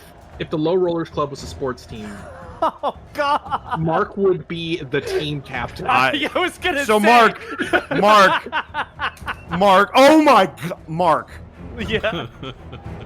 with a 6, Uh-huh. but with the 4 Bane, a 6 beats, Oh. you shove them. Let's go. So she's pushed Bane back 5 prevails. feet. Yep. That Bane My has been goodness. so clutch. This is the most useful Bane I've ever used. Legitimately, Yup. Bane is the MVP. No offense, Dan. It's not even you. It's just the Bane. No, I don't even want The this credit. Bane. Decoded and spell. The best Cyril part is, will like, they move can't here. knock you out of it. Your concentration Yeah. hasn't fallen once. Cyril's gonna It's move crazy. here so that Okay. she cannot flank over Abel. Okay. And that will have to be turn. I love All that right. I could not hit her once. I should have healed Abel. Staccato. He is focused on Bird Boy, so he's marching straight up to him. That will provoke That is more with than disadvantage. All right. Disadvantage Uh, is Bane. Bane. With Bane. All right. Yeah, The and Bane might. disadvantage. He rolled high twice, but the Bane does it again! As again he goes to swing, and this time you don't even allow his hand to move with that Bane. As again, those searing yellow eyes, he swings in front of him trying to hit something that's not even there, as you're able to get it out of the way of his sword swing. Unfreaking real. You think the high numbers are your friend?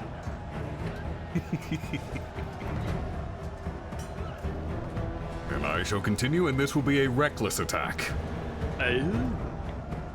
16. 16 hits. Yay. Still, my beating hard. That's 10 damage. 10 damage. All right. How would you like to end him?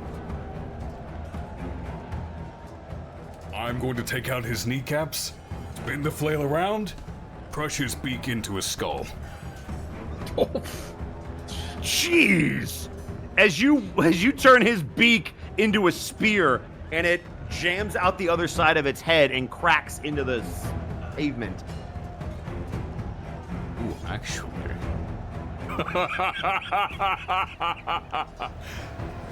Then I will step over his broken body and get to here. And And now it's time for the other part of my attack. On the rogue. I think it's only the first attack that gets reckless. Correct. No, if you reckless, it's every attack because they will have advantage to hit you. Yeah, because it's part of the same attack action. Correct. Okay. 19. That hits. That'll be 5 total damage. All right. Nice. Good damage. You Then- watch as the reinforcements start to come. She begins to panic. And then we will continue with the bonus action Spike Gauntlet. 24. Oh, that hits! For 6 damage. Oh, my lord. You take a nice chunk out of them, and once again, you see the life leaving another person's eyes as they try to fight to hang on, now impaled on your spikes. That'll be turn. All right. After Staccato, Zirboss, we are back around to you. Okay. Zirboss is going to stay where he's at. Or no, he can move back. He's going to move here, kind of doing another handspring behind the target to get the flank. And is going to attempt to stab at this rogue. Okay. 27 to hit. Oh, That 9, hits. actually. Well, the 29 misses. I'm so sorry. 7 piercing. Yeah. How would you like to end them? Kind of as they're trying to reload, Zirboss is going to cut underneath their right wrist straight down the arm on the inside, and as they kind of clutch onto their arm reflexively, he's then going to plunge the dagger straight through the rib cage and into the heart. As you watch finally the life leave their eyes. Taking a breath and kind of giving another nod to Staccato. Let's see, this is within 60 feet. Zirboss is going to sprint back in front of the mage, facing these two. And the one in front of Abel is going to hear a slew of unsettling words. Use a bonus action and a bardic inspiration, target within 60 feet. The creature must subtract my bardic inspiration from their next saving throw, Okay. if there Who is are you one. using this on? The Tabaxi. Nice. All right. So subtract 4. So 4 from their next save, correct? Not their attack? For the next save, yes, just in case they make any sort of save. Okay, got it. Got it. That's Zirboss's go. All right. At the end of Zirboss's turn, it is now Abel's turn. Oh boy. This is a death save. Come on. 50. Oh! Yes. Just so we're keeping track, if that was a One 1, you were success, dead. one So failure. a, Yep. a success and a failure as you try to hang on to life. You're narratively struggling on the ground to get up. You have taken the brunt of the damage in this fight, but you refuse to stay on the ground as you continue to try to pull yourself up with your sword. That'll be turn for them. This Tabaxi is now going to sprint over here. Let me see if they're smart enough. because he's getting away from me. He is getting away from you. Let's see if he's smart enough to understand what's going down. Understand he concepts is. of love. We're going to do the exact same thing that we did before. Zirboss, you watch this Tabaxi sprinting. You watch him sprinting in. He seems to be smart enough to understand what his compatriot was trying to do as you knock this creature out. This mage out, I should say, not creature. I will give you a dexterity saving throw to block it. I will give you advantage if you take the damage. He also has disadvantage because he's still within my fear range. Correct. Or you can just let him swing and he might miss. It's up to you. He's still going to roll it. The dex. He still uses Okay. reaction to try and get in the way. Okay. Because that's what he would try to do. That's a 15. Okay, so it's a 15. Let me see if he even hits. Oh, man. Those are both very high, but he is baned. Let's see what happens. Because he's swinging at the kid, who's on the ground, so it's advantage canceled by disadvantage. So the first one would count. So the bane. He does hit, even with the bane. So you want to take all of this damage, correct? Let's find out. No, I don't. No, I don't. No, I fucking don't. No! Fucking. That's the last mirror image. Oh my god! I can't believe I got Let's exactly go. 11. As you watch him go to swing, you don't even move as you once again Mr. President the kid and throw the invisible body over it as it takes the blow and the impact. And this thing seems to be swinging at phantoms. As before it was those yellow eyes, now running away from it. It has no idea what just stopped it. Did it get to 30 feet? It did. Does it repeat the save at 30 feet or beyond 30? It has to be beyond 30, I think. Let me double check. Then okay, because he won't get the save, and I don't want to move him because he wouldn't know. More than He's 30 feet. Yeah. Then he does not if get he the ends save. its turn more than 30 feet away, it gets to save again. All right. Then that'll be his turn. This one can move here. They seemed very frightened of you, and they are going to attempt to swing at Abel. Fuck. Oh boy. They have disadvantage. Disadvantage. Canceled out by the advantage. prone. So first So it's a swing. straight roll, but they're Plus bane. Bane.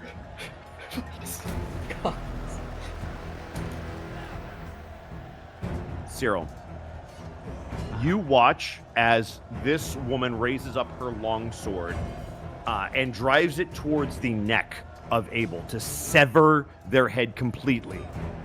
As it stops at their neck, as a magical resistance seems to not allow them to finish the attack, as the Bane stops them from killing Abel where they lay. Unreal. And I think that's all the enemies. So it is now, Cyril, as you watch this, it is now your turn. This He's might just be the gonna most clutch reach Bane I've ever down. Easily, He's gonna reach down and place a hand on Abel's shoulder, and I am going to use Healing Hands. I can roll a number of d4s equal to my proficiency bonus. So I'm going to do 3d4 as you get 10 HP back. There Hey, you that's go. not bad And you clear those for death saves. D4. All right. And as you kind of come back from the brink of the beyond for the fourth time, you'll just hear very softly, "Do be kind and finish this." And then, God, I really wish I had more to do with a bonus action. All of my healing spells are full actions, so I think that's gonna have to be turn. Do you not get healing word? I don't have healing word. Oh, okay. I thought you did. My mistake. I do not have it All right. because I am not a cleric. That is, you know what? That is fair. And that'll be turn. All right, so then we are back around to Staccato. You watch as that Tabaxi ran up and tried to murder this child, kid, teenager in cold blood. It's your turn. You know, the father. Yeah, that accompanied with them being a mage. Uh-huh. It's very slow stomps, and it's a reckless attack. Let's go. This one, the first will be a shove to knock prone. Okay. You're skipping the grapple. All right. 14. 14. They rolled pretty well. But with the Bane, they fail! Oh! We'll flavor this as Unbelievable. Staccato's flail swinging wide when going for their knee, but then the magic bringing it back into the back of their kneecap. Oh. They are pinned. They're prone. Means this is with a 19 for advantage. That is a hit. That is 9 damage. Okay. And then down comes the gauntlet. 22 Yes, absolutely. for 7 more damage. Oh, my lord. As you pin this one again to the ground, images of your daughter flashing in your mind, the rage almost uncontrollable, the bloodlust of wanting to rip this thing limb from limb. It is hanging on to life by a thread, and you wish to be the scissors that snip it. But it is still alive. Definitely all I can do for now. Okay. So that'll be turn. Yepperoni. Zirboss. In a rare fit of lack of control on Zirboss's face that you can see through the mask, Staccato, you'll see Zirboss very much enraged at this creature and is going to just stab it as best he can. Advantage +2. 22. That hits. Well, advantage. You might have a crit. Oh, true. It was meant to be. That's the exact same roll. I'm gonna stop talking. The It's damage. fine. The damage is 9. Zirboss, in this fit of rage, how do you end this creature's life? He's going to. He was tripped, right? knocked Correct. He him was pinned to the prone? ground with that. Yep. As Sorry, go he's ahead, Arkolf. tripped, Oh yeah, he was just knocked prone. He's not actually grappled. as he's tripped onto the ground, Zirboss is going to jump on top of him as Staccato sees from underneath a gray cloak that Zirboss is wearing what looks like a flurry of stabs into this creature with a number not easy to count. Just stab until the creature is gone. And then he'll kind of take some deep breaths before getting off the now dead creature. I think that's 10 rounds, so Bane is gone. All right. But as Bane ends, it has done its job. I'm saluting. Salute for me. As you watch a battlefield littered with bodies, only one still alive and one still standing, we come back around to the top of the turn order. Abel, you feel that divine energy push through you, but it's not a divine energy that you're used to feeling. You've worked with Cyril before, but there's just something uneasy about the rejuvenation that you feel, but it does get you back to your feet. All right. Let's make this quick. I'm gonna go for an inflict wounds. That's gonna be an 18 Let's to hit. go! Oh, that hits! I'm gonna upcast to That's- 3rd level. All right, Or sorry, 2nd level. I don't have 3rd level slots left. fair enough. So, 27 necrotic damage. Abel, having been bullied this entire fight by this crew, you finally get your retribution. How do you end this woman's life? I think Abel just like reaches out one of his like just large armored hands, clutches onto their face, and you just see a beam of radiant light emanate from his arm, and it just burns their face off. As you hear a quick scream of "Ah!" cut off by the fire engulfing their entire body, burning their esophagus as their face melts away under your holy fire. And as you survey the battlefield and see no more assailants to your knowledge, you have successfully captured one of the assailants, a young mage. And as you catch your breath, so too will the players as we take a break there. Holy, What a nail biter. That was a encounter. tough one. Well done, guys. It was the most I mean- clutch Bane I've ever seen. No It makes That was kidding. so much sense unreal. that they were like super effective against me, because it's like they're given their like affiliation and strategy, they probably are ready to deal with full parties of mage slayers. Oh yeah. Probably. Oh, yeah.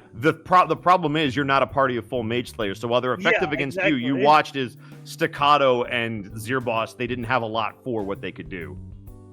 The biggest issue is just you can't stop Can't stop magic missile. Magic Missile, and- it's rough. And if you've ever been one of those players who's like, man, Magic Missile sucks, I present to you Exhibit A. Why it does not Magic suck, Missile because yeah, Can hit a guy with 20 AC every time. Yep. Yep. yeah, And it if you doesn't have matter. The multiple only people using magic missile, it's brutal. Yeah. and that was just 2 mages. Imagine if it was a party of mages you had to deal with. Exactly. It's like a Mage Slayer machine counter. gun of BB guns. Yeah. Like an individual BB doesn't seem like all that much, but when you're just being pelted by 87 BBs Yeah. per second, like, yeah. no. Magic Missile is the only time Vegeta's strategy works.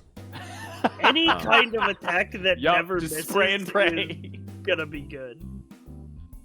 Oh my god, I need to open up a window. I'm fucking sweating. Yeah, I'd say. Go ahead. True. The only real counter is the I shield hope- spell, but like Uh-huh. you're people you're attacking with 20 AC aren't gonna know the shield spell. That's why there's. It depends. If you're an Eldritch Knight, Yeah, that's and true. Eldritch Knight, man. Eldritch Knight, Sword, Blade Singer. As somebody who has played both, those are brutal because they have the shield counter to magic missile, and their AC is going to be stupid high. Yeah. Which that's when you start targeting their charisma and their wisdom, and you have to like whittle them down that way. Everything's got a weakness. It's just, are you equipped to attack the weakness? Yep. Like going into this fight, there was a lot of enemies, and I'm only equipped for single target combat. Oh yeah. Yeah, for sure. but boy, did you pin one of them! Like you just took a target and we're like, you're done with this fight. You locking one down to where it has to use its action economy constantly to either get out or to attack you was huge. That was literally what turned the tide in our favor, because it made that one of them didn't get a turn, basically. Yeah. Lizard then the Even out the Kenku. action economy. Yep. Especially And then the Kenku with Tabaxi. that sneak attack available. Ugh. High fives all around. yeah. High fives all around. Yeah, well, guys, really well done. I scaled them as like baby player characters. That was tough. Yeah, the second they hit me with a full sneak attack, I'm like, oh, these enemies have player levels. Yep. Which hopefully the audio was fine for everyone during that fight. I did notice that Discord's ping spiked up to 500 a time or two.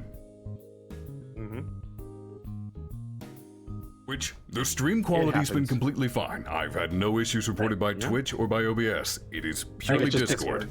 Yeah. But while we have a quick second during this commercial break known as the halftime show, I'd like to call out some bits that we got during that incredible fight and some subs. We had Zen with 100 bits saying, "This isn't a shithole, it's a shit home." And Corin Solstice with 100 bits saying, "For the break, as of today, I am now 30. I am now waiting to see which of my knees stop working." Happy birthday! Yeah, hopefully neither. I really hope it's neither. Also, Buttons, thank you for gifting a tier 1 sub to Corin Solist. May your knees always bend and never break. We've also got Robert Hartley GM. Thank you for the rate of 74. Hope you enjoyed what you see. Let us continue down. We had a first-time chatter, which I'll call out. Lord Gillen, thank you so much. AFK for the raid, but Rob recommends your channel. That's good enough for me. Well, thank you for the raid and for sticking around for a little bit. We're happy to have you. If you are new here and this is your first time checking out the Unexpectables, we're a D&D group that typically meets every Wednesday for our primary show, The Unexpectables, at 6 p.m. PST, right here on this channel. It's awesome. We're on Campaign 2. All of Campaign 1 is free on all of your podcast subscription stuff like Spotify and all that good stuff. Also, it's up on YouTube if you want to watch the full videos. You can also watch all of Campaign 2 up to this point. We are 123 episodes into Campaign 2, so there's a lot of content for you to go through, not to mention Prince Division and Gateway, which is also our Saturday shows. Prince Division's over, but Gateway's still going. It's a Fallout series that is typically in this time slot. We're just we're on a little bit of a hiatus till November. That being said, October. Also, you said Gateway wrong. Gateway. I would never steal your bit like that, though. You forgot the 8 silent Oh, M's shut at the start of fuck it. up, Bosco. Yeah. we Same also voice. have October. Oh, thank you. We also have October coming up, where we will be doing a triple header. Normally, we take the month of October off from Unexpectables, but you'll be getting 4 weeks of Unexpectables. And then on Saturday, Connor's got something special on the Saturday time slot. And if we haven't announced it already, we will be having Ravenloft, except this year it will be on Mondays. So Monday starting in October on this channel, you'll be getting a triple dose of D&D action. You're not going to miss anything. Yeah. So there you go. Hot off the presses. Exclusive for everyone who believe showed it? up. It's literally going to be every other day. Yeah. You're going to get Excluding Monday, Saturday. and then Wednesday, and then... Oh, wait.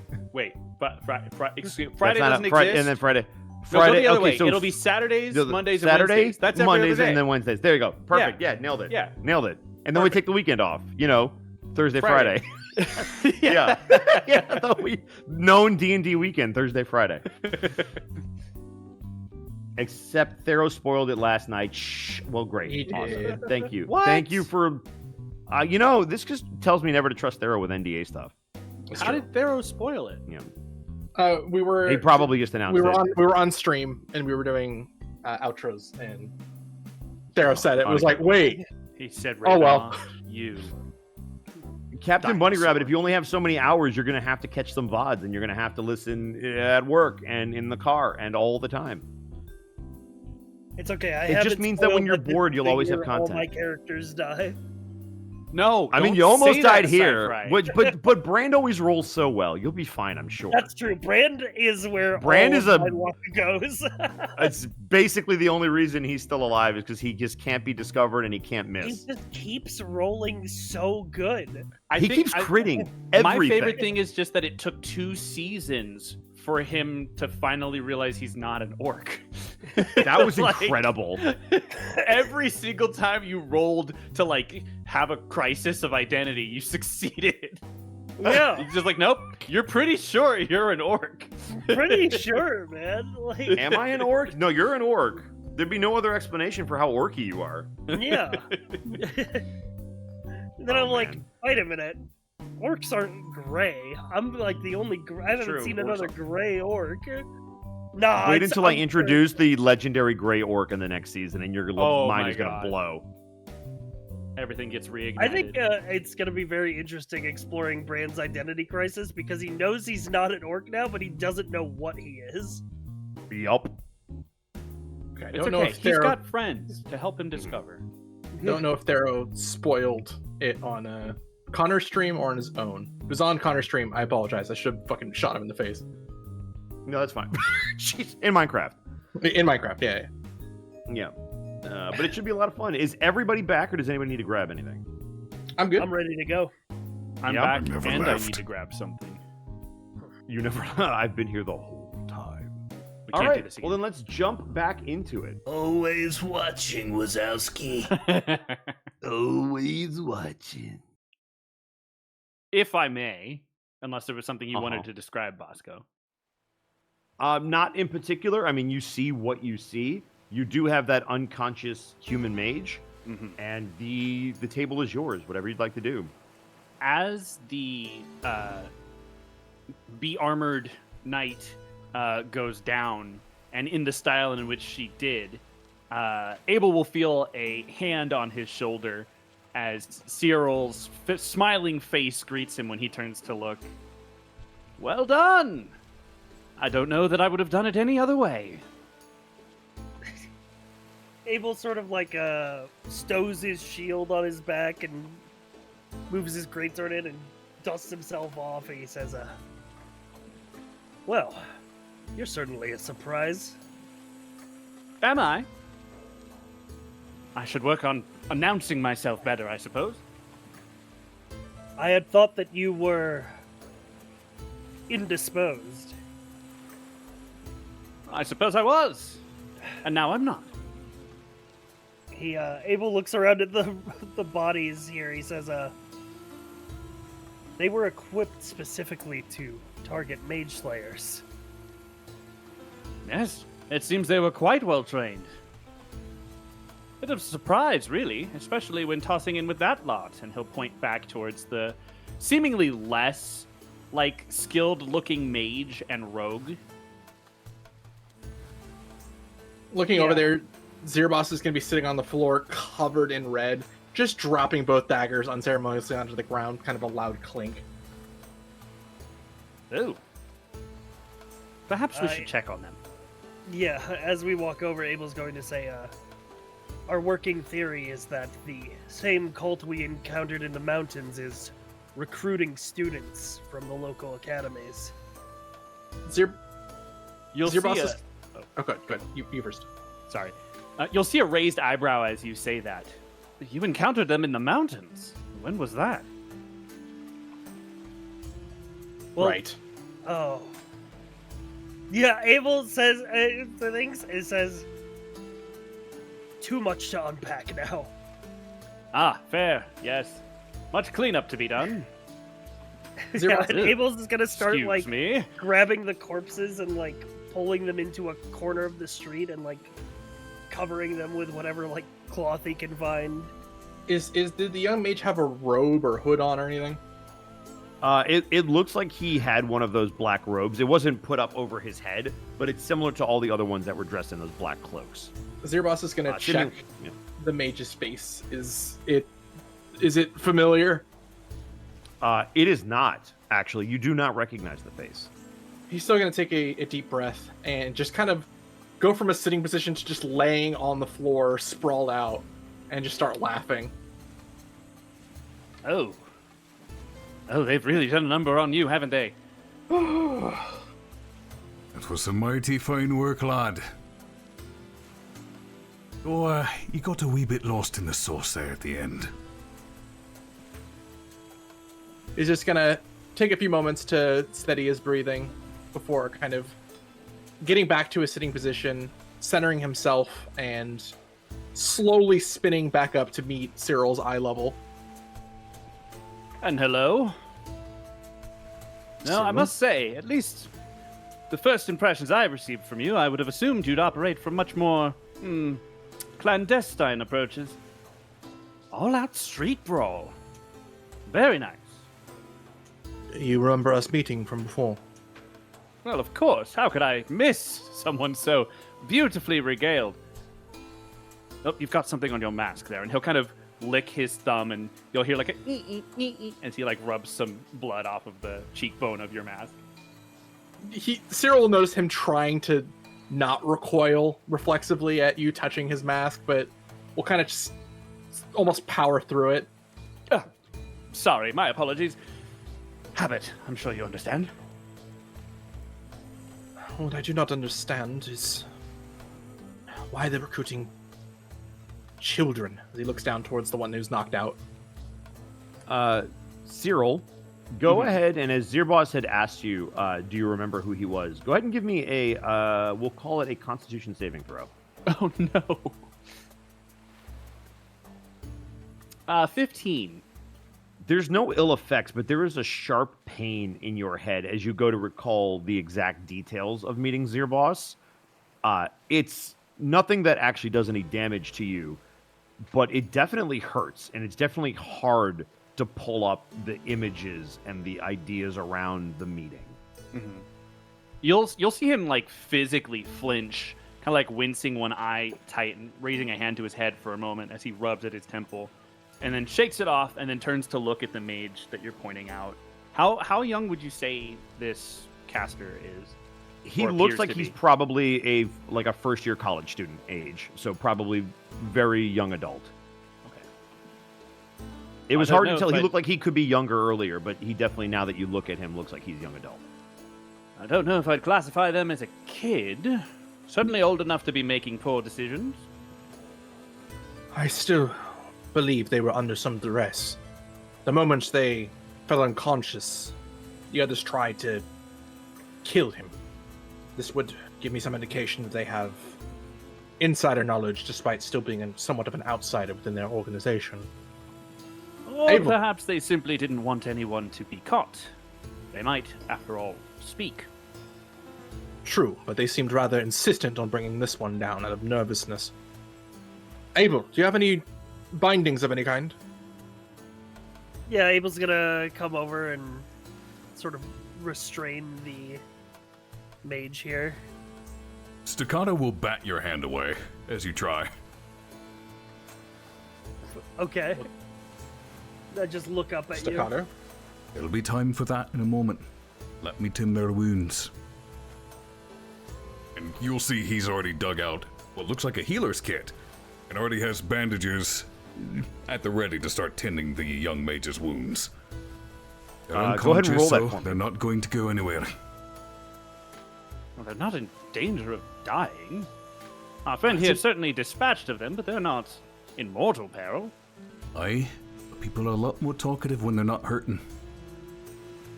Zirboss is going to... I see. Zirboss is going to look for a... You said he was using a spellbook? Correct. He's going to take the spellbook and hand it over to Abel. I'm gonna put it in the pouch with all the other evidence we've collected. Okay. Put it in the biohazard bag. Yeah, exactly. Stanky reading. I think he's got like one of his pouches that is specifically for holding like mage paperwork that he collects that has like a little latchkey lock on it. Mm-hmm. Are you searching the body or just grabbing what you can see visually out in the open? He and was is that the just... healer's kit? That is a He was- max roll on the healer skip. Perfect. Zerboss was just grabbing the book. the book and handing it over. Got it. Okay. I wasn't sure if you were searching him or just grabbing the stuff you could see. Perfect. No, just finding the book. That's it. Yep. And real And quick, I will mark that. remind Yep. me, is a paladin in 5e allowed to lay on hands themselves? Yes. Okay, I'm gonna do that. Fair enough. Quick As massage. you'll see, yeah, Cyril will kind of raise up his right hand onto his left shoulder as he's sort of like rolling his neck. You'll see some golden light kind of flow from his hand, sort of twinkle across his person as he seems to sort of revitalize a little bit. And I'm gonna use all my lay on hands because that was, woof. Well, if we weren't in need of a rest before, we certainly will need one soon. That being said, the window of opportunity to find our target and get him out alive is still somewhat dwindling. Oh, but these not your targets.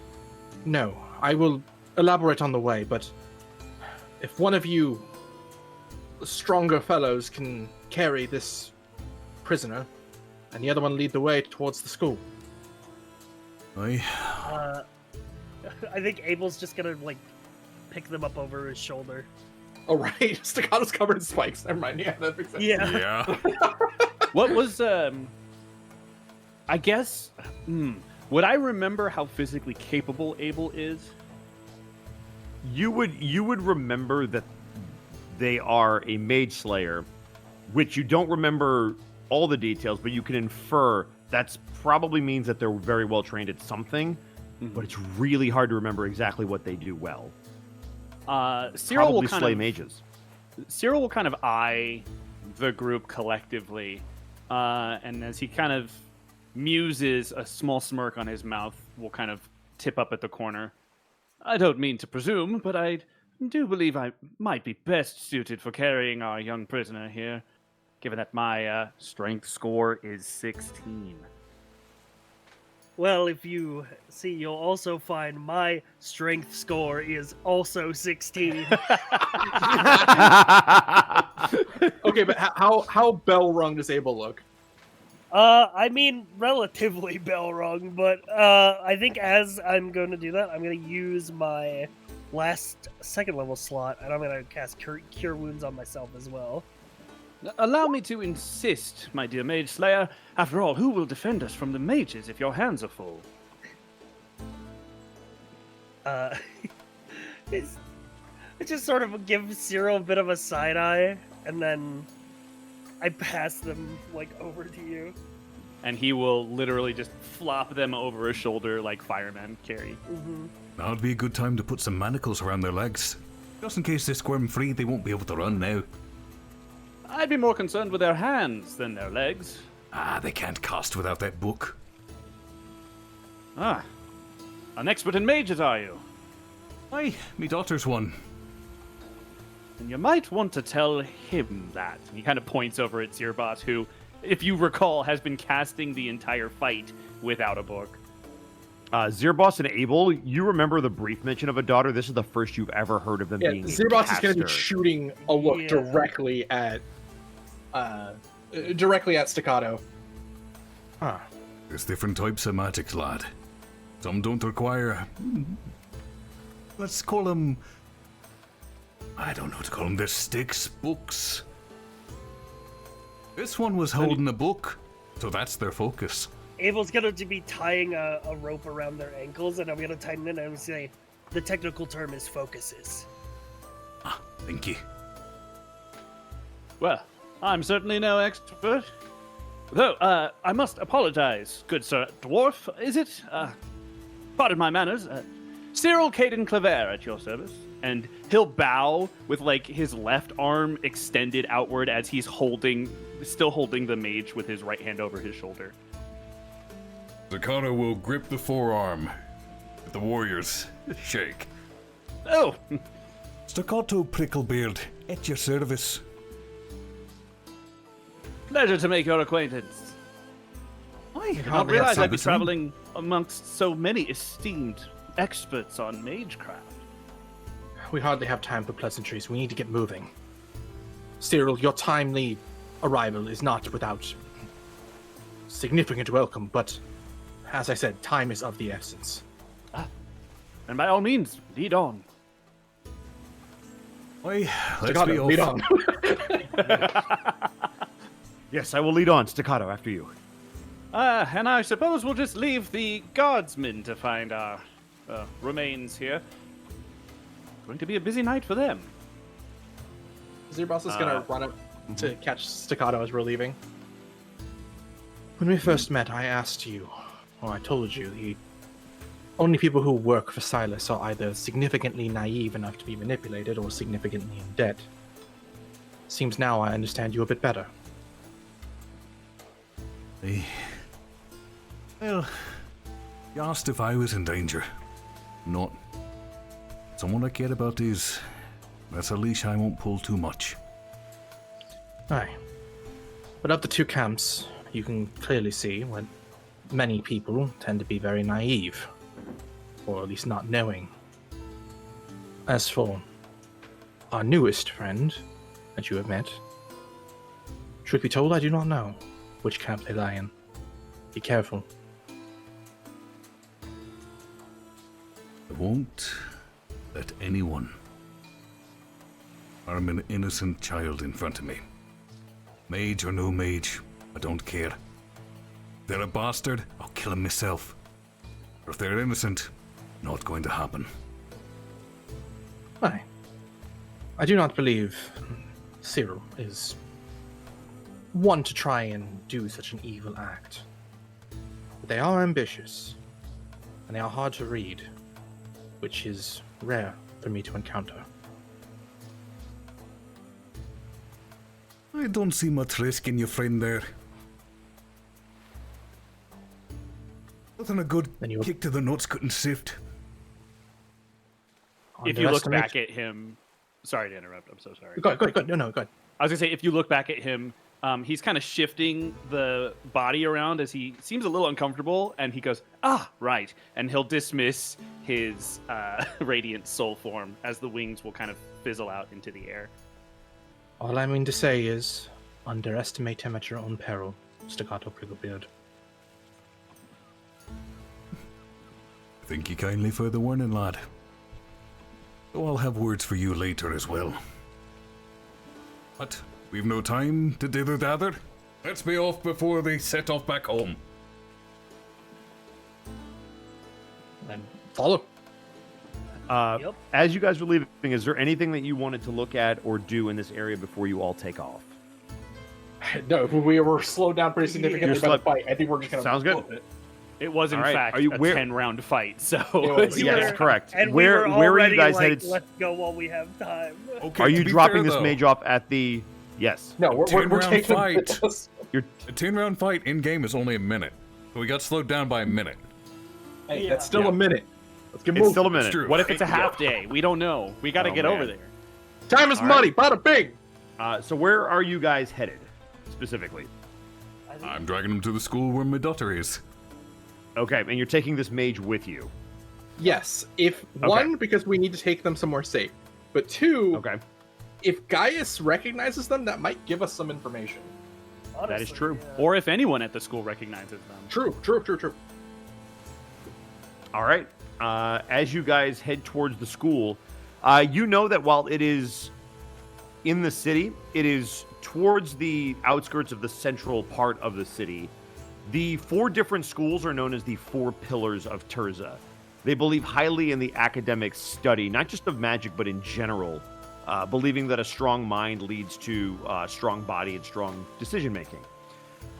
With those 4 pillars, you know that the school that Staccato's daughter, as well as Gaius, go to is typically for mages that are a little bit older and are studying magic fairly recently, as opposed to younger.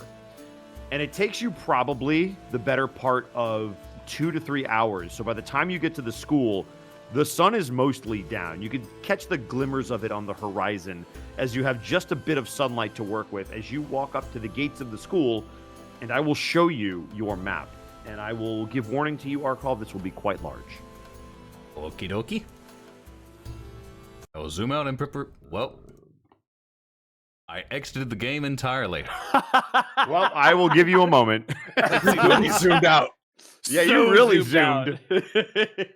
I must I have can see right clicked everything at the same from here. time. You will need to reactivate Damn. your music. That's fair. Oh man, amazing.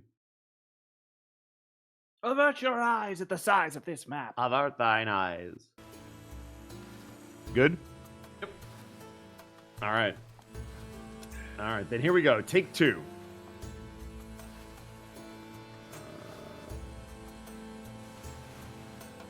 Oh my goodness. Holy, you were not kidding. Yeah, I was at 50% thinking I'd be good. I was wrong. Whoa! Holy. Holy Toledo, indeed. That's not Toledo. As you kind of Toledo. it is the size of Toledo. as you kind of move around to look at the entirety of the school, you guys will be approaching from the southernmost point. Right. And as you approach, what all of you see is 2 massive, what looks like guard towers at the front, and a towering metal structure of a frame for what looks to be some kind of gate. The perimeter of the school is completely blocked off, and you see more of those kind of tower-like spires all around the perimeter. As you look on the interior, you see stone steps that lead through the perimeter, which looks to be almost just like a flat garden that goes all the way around the school, to what looks to be a courtyard. And then a second courtyard beyond even that, up more stairs, until you see the U-shaped building of the main campus. For anyone that would like to, go ahead and give me a knowledge history to try to remember anything about the school or what else is here. I'm in particular very interested in the Quidditch field to the north. There is a sports field to the top north of the map. You said history. And just right? to the, yes, That's a 24 for 24. me. Oh, damn. They play foot spear here? That's a 12 for Cyril. That's a 4. Oh, God. I think All right. I think Zerboss during this time is going to turn away from the group, take off his mask, and cast Disguise Self on himself once more. Okay. And he's going to attempt to make himself look like a college student, including in garb. And it's going to take the black robe off of the mage that's unconscious, and is going to just toss it to the side. Or he'll actually keep the cloak, just kind of keep it around his arm. But he's going to make himself look like a student and make sure that the person who's unconscious also looks like a student. Okay, got it. Are you also going to roll a history? I'll still give you the history check because you guys are just going to be looking at this for a minute. Yeah. And I will say Staccato, you will have advantage as well as Abel, but I don't think you'll need it. Yeah. I don't need it. Yeah. 3. Oh, Arkoff. A scholarly 14. 14. All right. We will start with Staccato because while you're not as familiar with the school, you at least have a student there. You know that this middle part of the courtyard is just called the garden. You know that there are dormitories. The U shape that this structure creates on the left side, you know, at the very tip, the first part of the structure that you see, those are the dormitories for the boys. And on the right-hand side is the dormitory for the girls. You know that they are separated at this particular establishment. You also know that deeper into the courtyard, at some point in one of these structures, there exists classrooms, lecture rooms, and some kind of quarters for the council and the teachers and the magister that are here. You also know that there is one magister who kind of runs the entire school, and then professors that work underneath them that are the teachers of the students. Next up, we have Cyril with a 12. You've only heard stories of this place and whispers through your various travels, but you do know that there is a dungeon on campus. It is to the right-hand side of the courtyard. If you were looking at the girls' dormitory, it would be directly to the north of that. Your typical as well campus as dungeon. Correct. You are also familiar with the observatory, which you know is in the back left-hand quarter of the school. We'll call it, for the sake of this, the northwest. The dome. Correct. You also know that that is where the Magister is, in some part of that area of the school. With a 14, Zerboss, you further know that there is a mage training ground even further to the north and slightly more to the west of that. Along what looks to be some kind of sporting field in the back. You've only heard stories of the kind of magical sports that they play there. You've never actually seen one in person. Abel, with a 24, you not only know everything that I've just described, but you know that there is a chapel to the east of the girls' dormitory, specifically where the Mage Slayers typically reside. They do all of the policing on campus, and if there are any issues, they have that base of operations there to be able to respond quickly to anything that could possibly happen on campus. So it's almost like a barracks, as much as it is like a place of worship. You are also familiar with the library that is located directly to the north of the courtyard. It's one of the first things that you can get to when you enter the building proper. You know that there's a guard room as well to the right-hand side and a stairwell that leads to the basement on the left-hand side. You also know that this is almost like a fully functional community. There's a area known as the menagerie, but it's almost more like a farm system. There is a mill, and then directly to the east, almost on the opposite side, is greenhouses where a lot of their vegetation is grown. You know that pretty much at any point, if this were to be needed to lock down, they would have the supplies to survive without having to leave. You also know that there's an amphitheater for performances on campus. It is to the west and actually directly west of the dormitory for the boys. And with all of that information, I can now take you to the labeled map because you would have all of this with your combined rolls. Just a fully self-sufficient society inside here. Yeah, this is a town.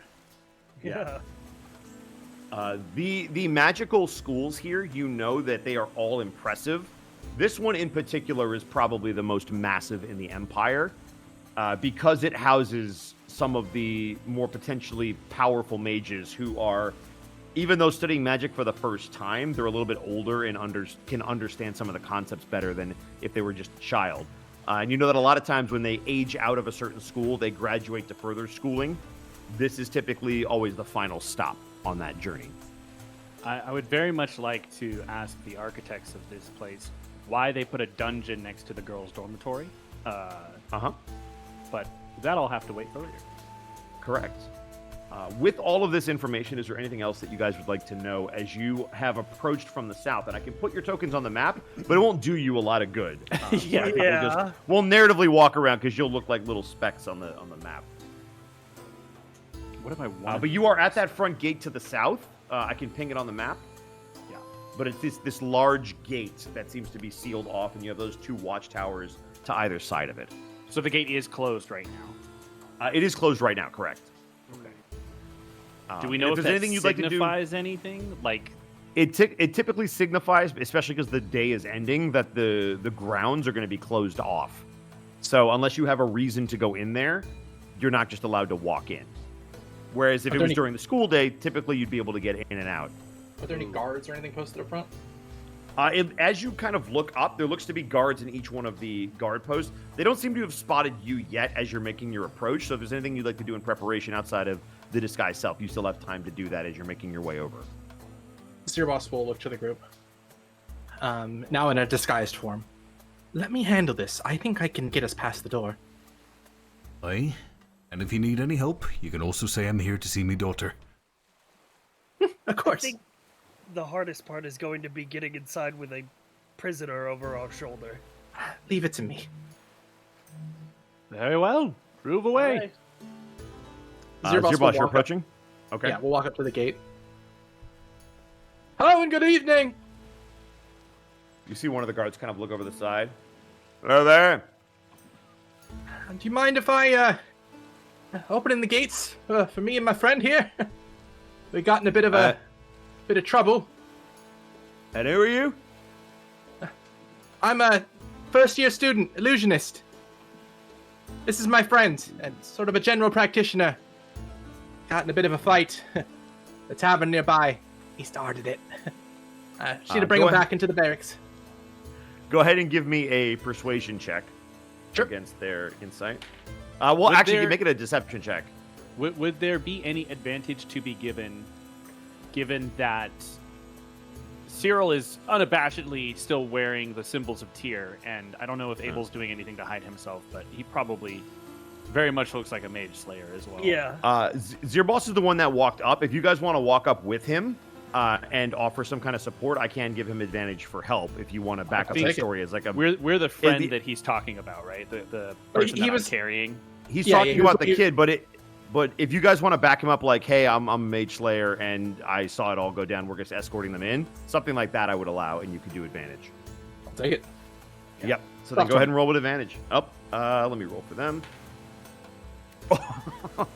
Close but no cigar, as the guard kind of looks down. Are they with you, Slayer? Kind of addressing Abel. Yeah. Sorry, what exactly did he say? He said, are they with you, Slayer? He says, they are. We shouldn't take that much time. Should probably let the barracks know what went down, but we'll buzz you in. And you watch as they signal to someone, and there's no switch that's thrown. It seems that somebody magically pushes these gates open, and you hear as the very old rusted gates push open. It seems that Zirboss has gained you access to the grounds as you walk in. I hate that "we'll buzz you in" makes sense here. Yeah, yep. Yeah, right. Yeah, like it's a big anthropomorphic bee that opens up the. Any sufficiently advanced magic is indistinguishable from technology. Correct. Yep. And as you enter, you know the guard specifically said to check in, but it's up to you if you actually want to go to the chapel and check in. You can just make a beeline for the door. It would be a good place to stow our prisoner. Yeah, I think all of us starting at the chapel before moving on is a smart idea. Okay. I agree. With your combined history checks, it'll look decent. With your combined history checks, you know it's to the east. Abel, you know exactly where it is. So it takes you almost no time. As you come up on what almost looks like a mausoleum of some kind. It, for lack of a better term, it looks like a very old church, almost like St. Patrick's Church in New York. However, you also notice that in the back, there seems to be what is very clearly a barracks-like extension to it. And as you walk up to the front doors, they're actually open. And you can see a lot of your compatriots kind of moving around in very similar armor and garb as you. Some of them seem to be drinking, eating, conversing. But as you walk in, the front half of this chapel seems to be for prayer. And you see off to your left and your right, there seem to be rather small rooms that are used for much smaller services. But in the center, you see what looks like a U-shaping of pews, which is capped off at the very back by a large marble altar. And you notice that there are two ways around that marble altar, even though it's cut off by a backing wall. And you could assume that that would be the way to go around and get to the barracks. But as you walk in, you know, typically what you would do is you would just catch the attention of one of the guards and let him know that you had a kid get loose, and they'd be able to handle it. Because there's either going to be some disciplinary action or they're going to escort him back to their dorms. Yeah. If not both. Just scream. Yeah. Pretty much. I think that's what Abel is going to try to do. I'm going to play it casually. I'm going to flag one of the nearby guards and be like, found a lost student out in the city. Yeah, of course you did. Where's both of them? He nods. He says, well, I point to a disguised Zirboss. I say, this one helped me find him. So they're off the hook for today. Off the hook. Please, treat him well. He bit too much wine. You understand? They're going to kind of walk over and try to pick the kid up. You still have the cloak, though. It's not on him, correct? Correct. You notice when you took the cloak off of him, he does look to be in almost like a school uniform. He just had the cloak draped over the top of it, only further adding to your story as the guard kind of slings him up over the shoulder. Hey, but you can take the other one back, right? Don't make me do your dirty work. He nods. He says, I might be back for that one in a bit. Just find a nice room and set them up in. We'll see if he wakes up first. And you see him kind of take him off to one of the side rooms. I do like the 2-finger salute to them. Yep. And as he disappears, he actually takes him back towards the barracks where you know the medical rooms would be as well.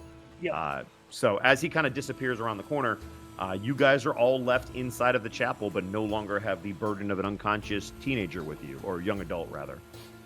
All right. Can we check the alms box now? If you'd like. If you'd Great, like, I I've could got stay here 10 and wait gold pieces. to Abel. If you'd like, I can stay here and watch him until he wakes up. That's an interesting, because I feel like Zir Boss is going to be of good help. Might be finding- smarter to accompany this student back to their dorms. I suppose if someone does need to stay, I wouldn't mind, but it seems our fellow maid slayers here seem to have their hands, seem to have this job covered for now. Say, Templar, didn't you say you were also looking for someone else here? Maybe the guards might know.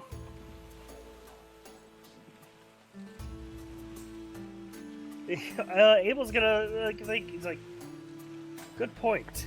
I'm going to try to find a one of the guards, sort of, who doesn't appear to be like terribly busy. Go ahead and give me just a. What would this be?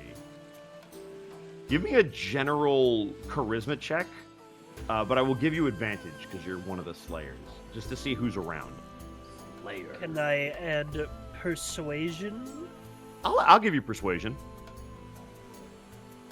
That's a 24. Let's go. Oh my Thank you, goodness. retinue. Not thank you, retinue, indeed. Not Shout out to only do retinue. you see, not only do you see a lot of guards, you see one in particular that you recognize. You see the head of the Templars in Terzan specifically, who you've interacted with before. One Lucius Septimus Severus, and you know Commander Septimus very, very well. And he seems to be on campus inspecting this particular chapel, and it just happens to be your lucky day. Does he have any cousins, Bosco? He might. We I'm don't gonna know. throw you. Which one of us? Both of you, same time. Oh, okay, fair enough. But you do see Commander Septimus. Yeah, I will kind of putting on my best, like, it's odd because Abel is very much like a soldier guy. He doesn't put on like a charismatic talker face often, but he kind of puts that on. He says, he goes up, I say, Commander Septimus, how nice of you to grace these students with your presence. Oh, Abel, I didn't realize you was gonna be here. What brings you to the chapel? Doing a bit of an independent investigation into some possible mage activity. I'm looking for a student here, one of the charter applicants who I believe could help me in sort of a expert fashion. I don't suppose this has to do with the event in the Calderon Mountains. It's not more of a follow-up, is it? He says, I believe it might, but I can't say so until I'm sure. All right, well then what can I do for you? There's a student here by the name of Gaius. He's a aspiring applicant, a good student, and I believe an expert in the kind of magic I'm looking into. Gaius. Oh, I can't remember the specific kids. I mean, there's hundreds of them on campus, but if you know where he is, I mean, the campus is yours. Just don't make any trouble. Of course, sir. And He'll kind of give you a nod.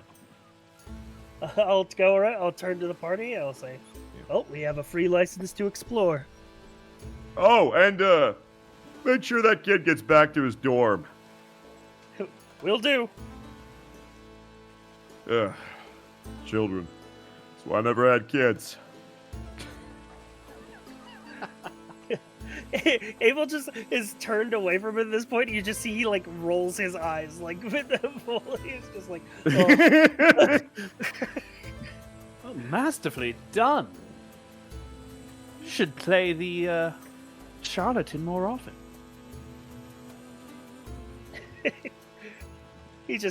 Abel just shakes his head and starts walking towards the entrance of the chapel. Very well, I shall place my compliments back in my pocket. All right. All right.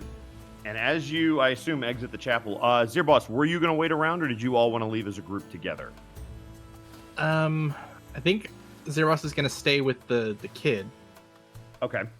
Make sure he doesn't fucking say anything he's not supposed to. Oh, okay. That's fair. Because we were Fair just enough. told to take you back to your dorm. Oh, gotcha. Yeah. I thought they meant. Yeah, that's why I was asking. asking. If you want to try to Yeah. stay, you can, but you might have to change No, your no, no, disguise no. or do something. No, it's fine. It's fine. Yeah, if that's the case, I thought they were talking about the one who was knocked out. Yeah, okay. Yeah, it's fine. He'll go. with Yeah. it. Okay, cool. Sorry. No, you're It's good. quite all right. I think Um, as all long right, so as, as we're you quick all- enough, we'll be able to come Yeah. and pick them up without incident. As you all leave the chapel, the campus is yours. So wherever you would like to investigate where you think Gaius might be, you are welcome to head there, and we will just kind of speed through what you see. You said it was later in the day, right? The campus is basically Yeah. already shutting down. Correct. That's why he said to get the kid back, because once the sun goes down and it's completely dark, nothing good happens in the darkness of night. So Cyril will turn towards Staccato and will kind of brighten up as he falls in step next to him as we're leaving the chapel. Say, you said you had a child in the dorms here, yes?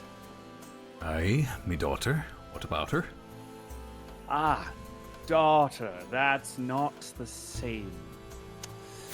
Well, if you happen to know where the boys' dormitories are, I would suspect, unless you know of any extracurriculars the lad might be up to in the early evening hours, are likely to find him there.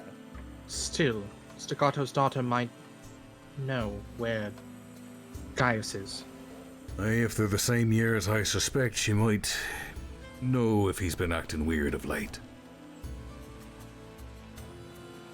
Well, I will also perhaps fully we admit should I'm visit- biased and I want to see me daughter.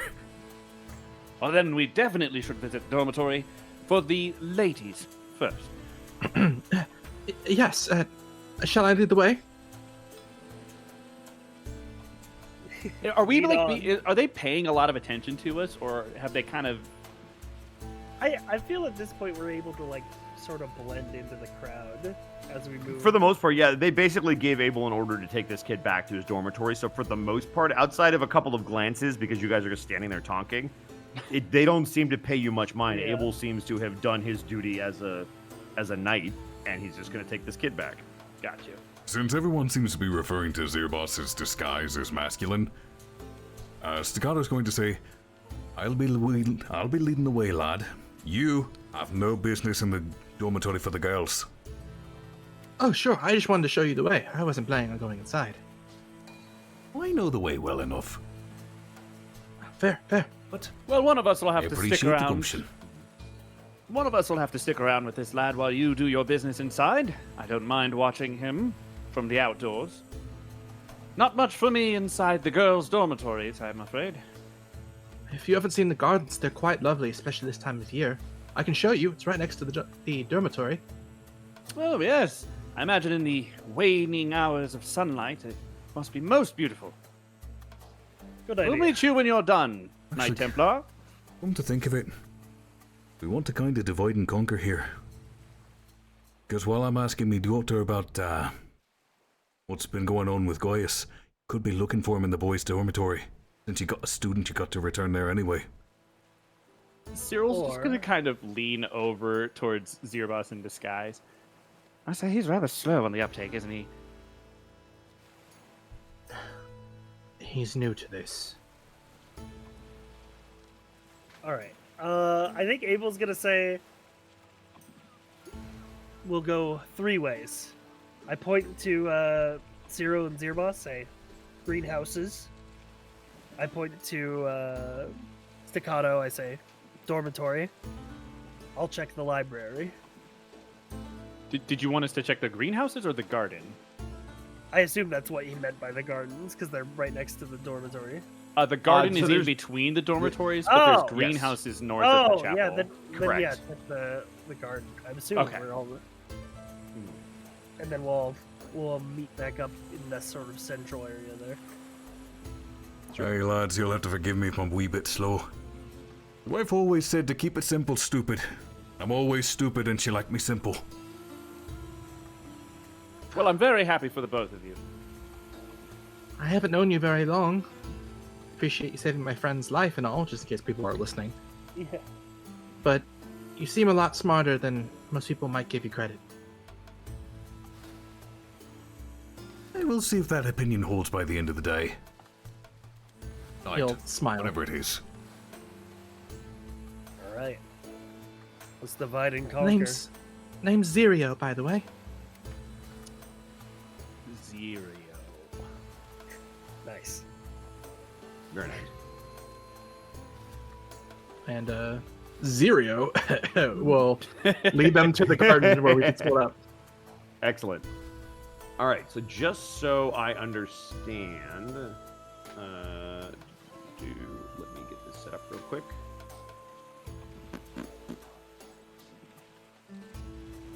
Okay, so where is everybody going? So the garden is going to be... We're already there. We're going to Okay, the garden perfect. before splitting up. Got it. Zirbos as well as Cyril are heading to the boys' dormitory. Mhm. Abel is heading towards the library, and Staccato is heading towards the girls' dormitory. Got it. And then we're gonna Alright. meet back in the courtyard area. Got it. All right. As you all approach the garden, you see a couple of students kind of walking to and fro between the different dormitories. They seem to be coming out of the center building, walking down the steps, and then entering either on the left or the right-hand side. There doesn't appear to be a lot of activity, so it might have benefited you to come at night.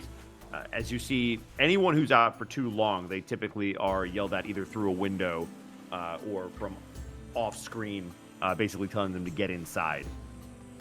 But as you stand at the garden, looking over the various flowers that have been planted, Cyril, you in particular see a lovely bed of sunflowers, which catch your eye for no particular reason. But as you are looking around, we will start, I suppose, with Abel. All right. I think Abel's gonna start walking towards the library, and he's gonna sort of mutter himself. He says, "If you want to find a wizard, follow the books." All right. Abel, as you head towards you were the library, correct? Yep.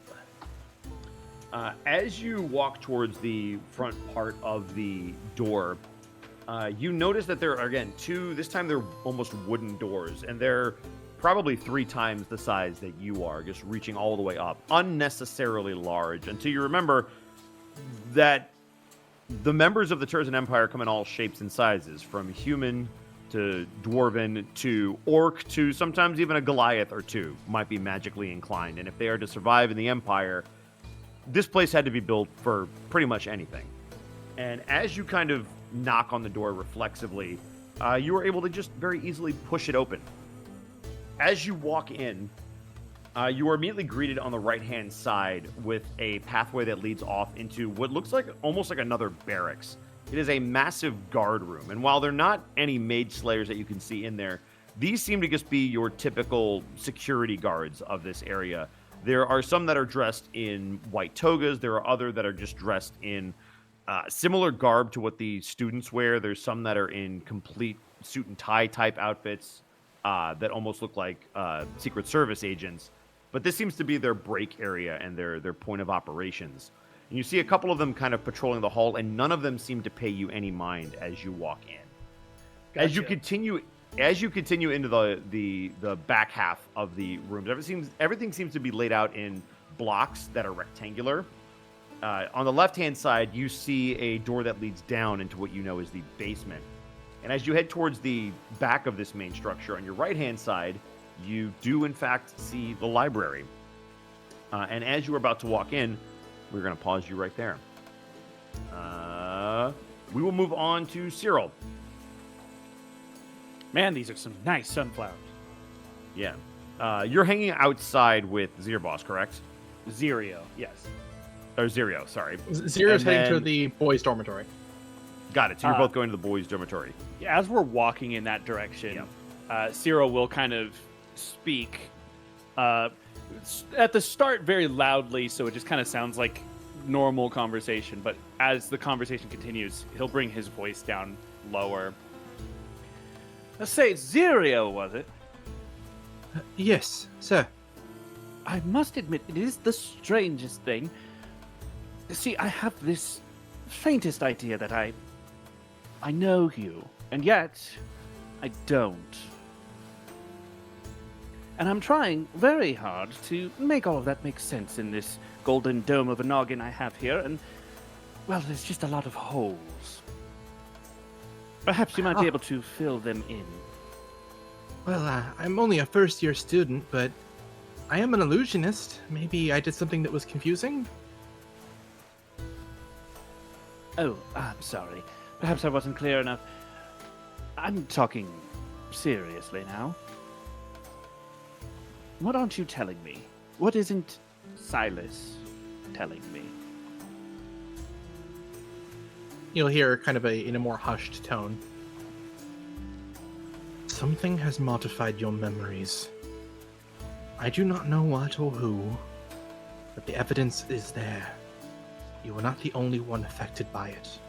I do not know how myself and Abel were not affected by the same thing that overtook you and some of the others that we traveled with. If you even remember them. We are currently investigating them, trying to figure out the bottom of this, all while working with the man you just mentioned in their ambitions to find someone and to bring them to safety. And do we suspect this someone? Or are we looking for information from them? We must suspect everyone at this point. But for what it's worth, I believe this Gaius is innocent. The people around him, I do not know. But if Gaius is not innocent, well, it will harm me in ways that I've not been harmed before. And as we approach the doors to kind of pick the ruse back up, Cyril will just kind of laugh and clap Zirio on the back lightly. Oh, yes, of course. It is always so dangerous to act with impunity, you know. Wine has a good way of inspiring courage. That it does, my friend. Glad you've kept your head clear of its intoxication. It will smile and open the door to the dormitory. As you kind of open the doors, the dormitories seem extremely nice. They are way more expensive looking than a lot of the homes that you have seen in Terzan, especially in the district that you were just in. All of the doors seem to be made of pure wood, very darkened wood. As you kind of peek into some of the dormitories, they appear to be 1, 2, and sometimes even 3 bedrooms as they are laid out. And as you're making your way through, there are just dozens of male students all over this dormitory, but no one that seems to match the description that you know as Gaius. Is there a deacon or it looks like a older student who might be managing people? Like a prefect? Yeah, exactly. Yeah, like a one of the students that's basically like the floor head. Manager, basically, yeah. Yeah. As you guys are kind of looking around, you absolutely see someone that's kind of going room to room and just making sure that everybody's settling down for the night, as it's also getting close to quiet hours. As everybody who's still outside that hasn't moved in yet, you will see that the sun has now dipped below the horizon, and you are beginning to see the stars up in the night sky. But yes, you are able to find this individual. He stands probably about 5'10", 5'9.5" at best. He also, like Cyril, has kind of blondish, but it's more of a dirty water blonde, and his eyes are more of a greenish tint. As he is kind of banging on one of the doors. I said to keep it down! Please don't make me come back this way. Hello, may I help you? Hi, apologies, I'm new here. I'm looking for someone. A bit of, not legal trouble, but you understand how these tasks are, a bit sensitive to speak about. Can you help me find them? Well, I suppose I can try. Who is it you're looking for? Who is this? I believe his name is Gaius. His mother is a jeweler. No, I am familiar with Mr. Octavius. Just give me just a moment. When's the last time I saw him? I have not seen him in a while. His room is going to be down on the left. Are you his roommates? I am not his roommate, but it's not legal trouble, but it is legally urgent, if that makes sense. I'm supposed to bring this person to talk with them about it. I don't know much more beyond that. Yes, it's all rather very delicate stuff. I'm sure you understand. And go Cyril, ahead. in a very practiced manner, will sort of shift in his armor in a way that seems casual, but conveniently sort of flashes the symbol of Tyr in a very visible manner. As you do that, Zirboss, go ahead and give me either a persuasion or deception check of your choosing with advantage for Cyril's help. 21. He kind of looks at the symbol and then looks back to the student. Oh, yeah, yes, of course. The last time that I saw him, he was supposed to be in the library. I see. Which one was his room? We can wait for him there, just in case he arrives. And it's going to be 3 doors down on the left. Of course. Thank you. No problem. I said to keep it down! As he kind of goes back to that door that he was just at. And you guys are welcome. That's the party room. It is the party room. Yeah, Zeros is gonna get fucked up. No, he's gonna move over to. He's gonna move over to Gaius's room. Okay. As you guys move to Gaius' room, we are going to pause you there. Staccato. Mm-hmm. You are headed towards the girls' dormitory, yes? That is correct. Okay. Go ahead and...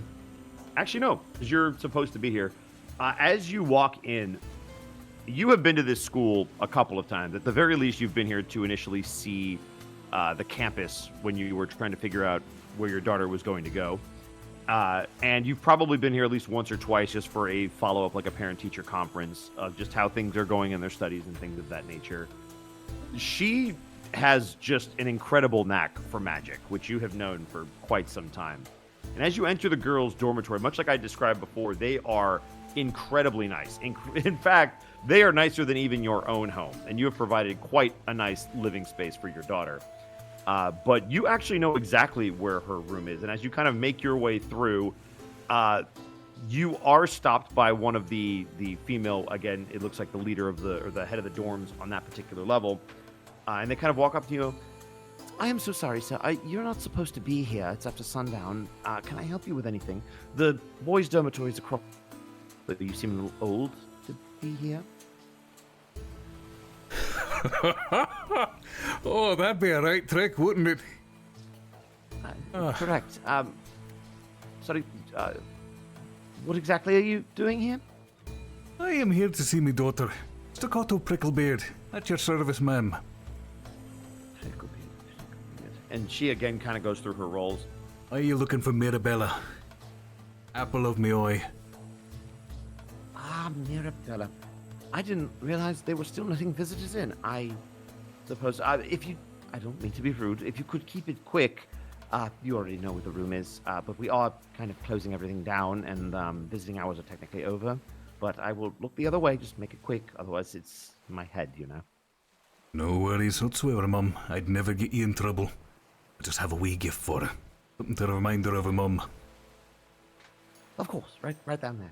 And she kind of goes and moves on about her business as you are welcome to head down the hallway towards your daughter's room. Staccato will do so. Once he reaches the door, assuming it's closed, It is closed. he will knock. And and as you Thank knock you so on the much, door, Uncle. So approved. fan, I appreciate you very much. All of us in this call do, except for Sci-Fi, who's very confused. the knock echoes into the room, and you stand there for a little while, and you don't hear any movement in the room, and you're very sure of that. You might even knock again, and there's still no answer. You will try to open the door. It is open, and as you kind of open the door, you notice the room is empty immediately. You have saved up a lot of money to make sure that your daughter had a single room all to herself, and you paid extra and handsomely for it, probably with plenty of overtime jobs. And as you kind of walk into her bedroom, the first thing that you notice is over on her nightstand is a piece of jewelry that you had given her before, kind of like a memento, since she likes to kind of hold on to trinkets that you give her.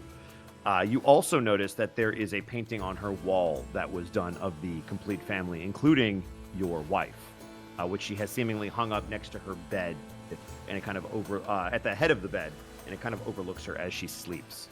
But as you look, there doesn't seem to be anything out of place.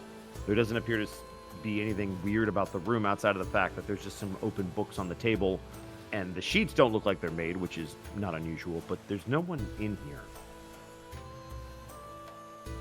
Aye, that's a wee bit odd. Especially with them closing down for the night. Going to take a quick gander at the open books on the table. Go ahead and give me an investigation check, and I will give you advantage, since you have home court advantage. Natural 20. You... Add mode activate. Yeah, you don't make it a habit to going through your daughter's stuff, but something feels off. And you immediately go into dad mode of, I'm respecting your privacy and coming in anyway, all over these notes. And as you kind of move through the books and the notes, you find one note in particular. And as you kind of unfold it, it's in very pretty cursive handwriting, which you are able to read, and it says, "Meet me in the library. I need your help specifically." And at the bottom, it is signed Gaius.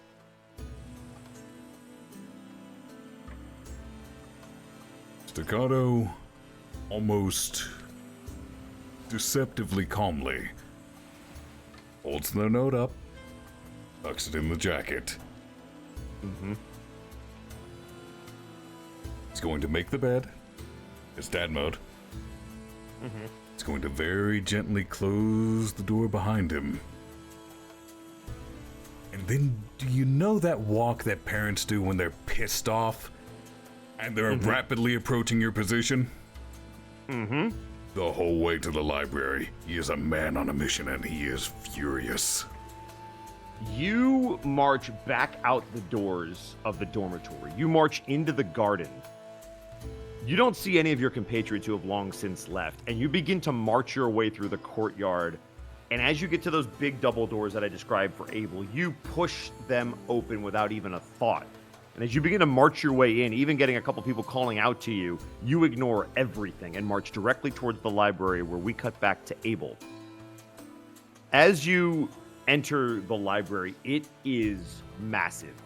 The bookshelves are as high as the ceiling, which have to be at least 50 or 60 feet high. You see those long library ladders that kind of slide between each of the bookshelves just to even be able to reach the top. You also see dozens of students in here packing up their books and looking every which way, understanding it's probably time to pack up and go home. And as you move, you notice that there are only two individuals that don't seem to be making their way towards the exit. They're in the back corner of the library at one of the wooden desks, and they seem to have papers sprawled out in front of them. One of them seems to be a probably mid-20s looking boy with dark hair, kind of short, and kind of bluish eyes. The other, Arkov, if you would like to describe what your daughter looks like. She's a little shorter than Staccato. She's still doing some growing. But she has this long, rich, auburn brown hair. And two glittering emerald eyes. There's more of the dwarven rounded nose than Staccato has. Like his is very not pronounced. But hers is very pronounced. Probably gets it from her mother. And knowing her, she likely wears her hair in a long braid like her mother did. And Abel, as you kind of look at them, the first person you can probably make the assumption based on the description that you have is none other than Gaius. What you slowly start to put together is the dwarven woman that is with him, having a striking resemblance to someone in your own party. And you see the two of them kind of conversing hushly over these papers. Yeah, am I able to put 2 and 2 together because Staccato told me? Without a roll, absolutely. Let's say she has Staccato's thick, bushy eyebrows. Yep. Got it. I am going to sort of casually into the bustle of people wrapping up and leaving. I'm going to like start looking at one of the shelves kind of adjacent to them. See if I can't listen into their conversation. Okay. Are you trying to be stealthy about it so that they don't notice you? I'm not trying to be stealthy about being there, but I am trying to be stealthy about listening. Okay. Go ahead and give me a stealth check, but I won't impose disadvantage for any armor or anything like that. All right. So that is a natural 20. Oh my god. It was survival, but it doesn't matter. Like, come on. It doesn't matter. It doesn't matter. It's a nat 20. Same modifier. It's a I mean, I'm going to roll just to see what... Oh, my God. It doesn't matter what I roll. All right. They don't seem to notice you very much as you just kind of blend in as one of the other guards. They don't seem to notice that you are also wearing the insignia of the Mage Slayers. But as you kind of listen in, you hear Gaius specifically speaking. Look, I don't know how they did it. I've been trying to figure that out from the start. But I know that they did, and the only way that we can fix it is we're going to have to... Look, I have to get in the basement, because I know they're going to have at least most of the stuff that I need. But I don't think I can do it alone, and I don't trust anyone else. And they were already at the house, okay? And if they're here... they're going to try to stop us. And I can't let that happen. And you watch as the dwarven woman kind of looks through some of the notes, trying to piece together something she clearly can't comprehend. But there seems to be just a pause in the conversation. Do you want to keep listening, or do you want to move about? Ooh, how to approach this in a way that doesn't make them immediately freak out. Okay, come on.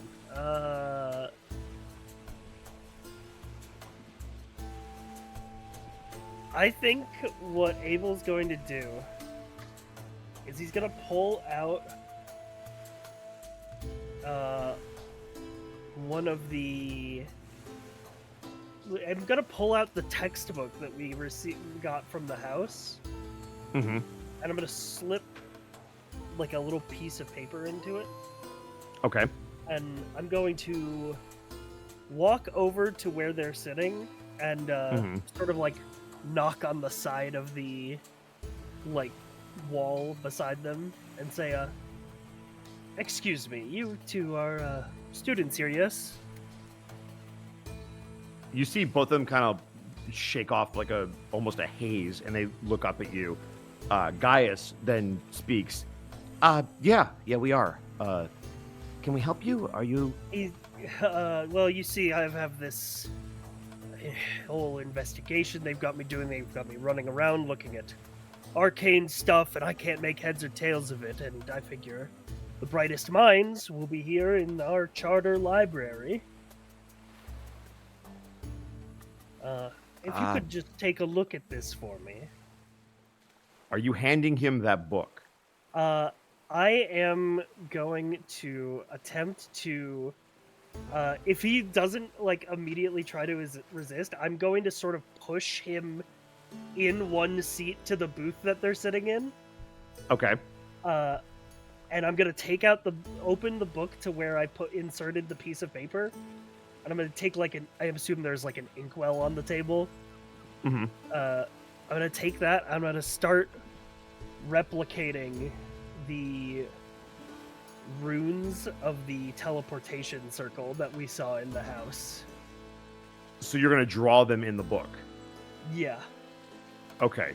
And I'm going as to, you kind of as I'm sort of muscling Gaius into the booth here, I'm going to say, we've tried to make sense of this, but it's all too complex for me. I'm not a wizard. I'm a cleric by trade.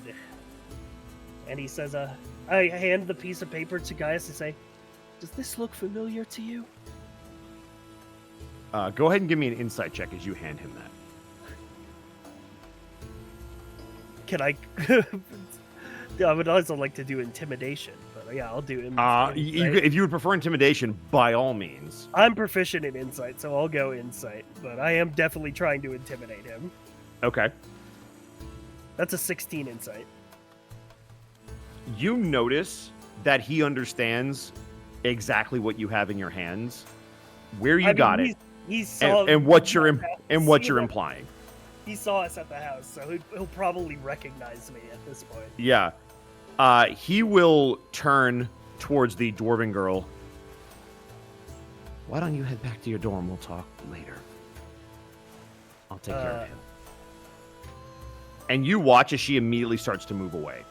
I'm going to stick out my other hand, like not to grab her, but sort of like look at her and say, Pricklebeard, right? I don't know what you mean. And she's going to just start running out.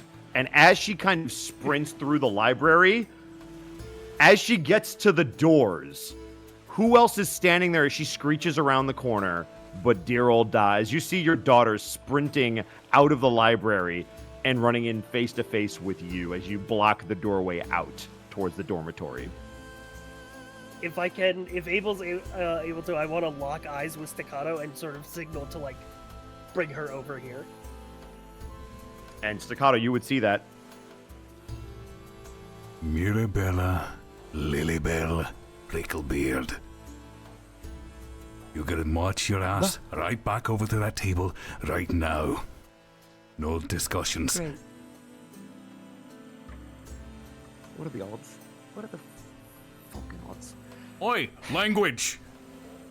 Sorry, Da. Sorry. She kind of lowers her head, realizing like the jig's up, and she'll just start turning around and dejectedly walking back towards the table. Staccato is going to close the library doors behind him. Yeah, I mean, at this point, the library's pretty much empty, right? Yeah, everybody has pretty much left, so you guys have the entire library to yourselves as you escort your daughter back to the table, and Gaius kind of glares at you, and then glares at Abel, and then down to the symbol. Well, this certainly puts us in a predicament now, doesn't it? Well, that depends, Mr. Octavius. Your report states that you're quite the excellent student here. That's the the great rumor. mind is a terrible thing to waste. And I'm going to start pulling out all the notes that we've collected.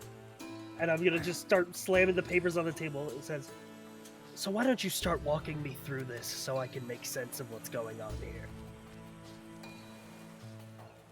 I'll tell you what, why don't I walk you through this when you take me to the rest of your group?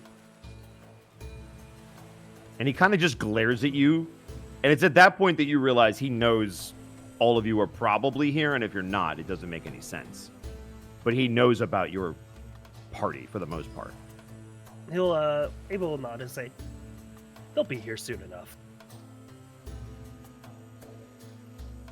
I suddenly get the Hell. sense that we should be in the library.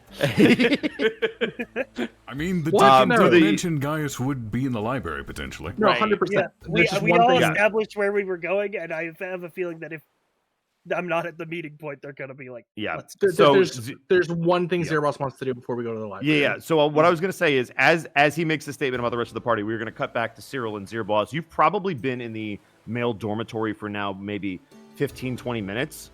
You know that if they were to check the school and the various rooms, they should have reported back by now if they had found something. Sorry. You haven't heard from either Staccato or Abel. Real quick, Zeroboss wouldn't have been waiting there. The moment we got the clue as to where Gaius's room was, he was going to try and enter Gaius's room to search for clues.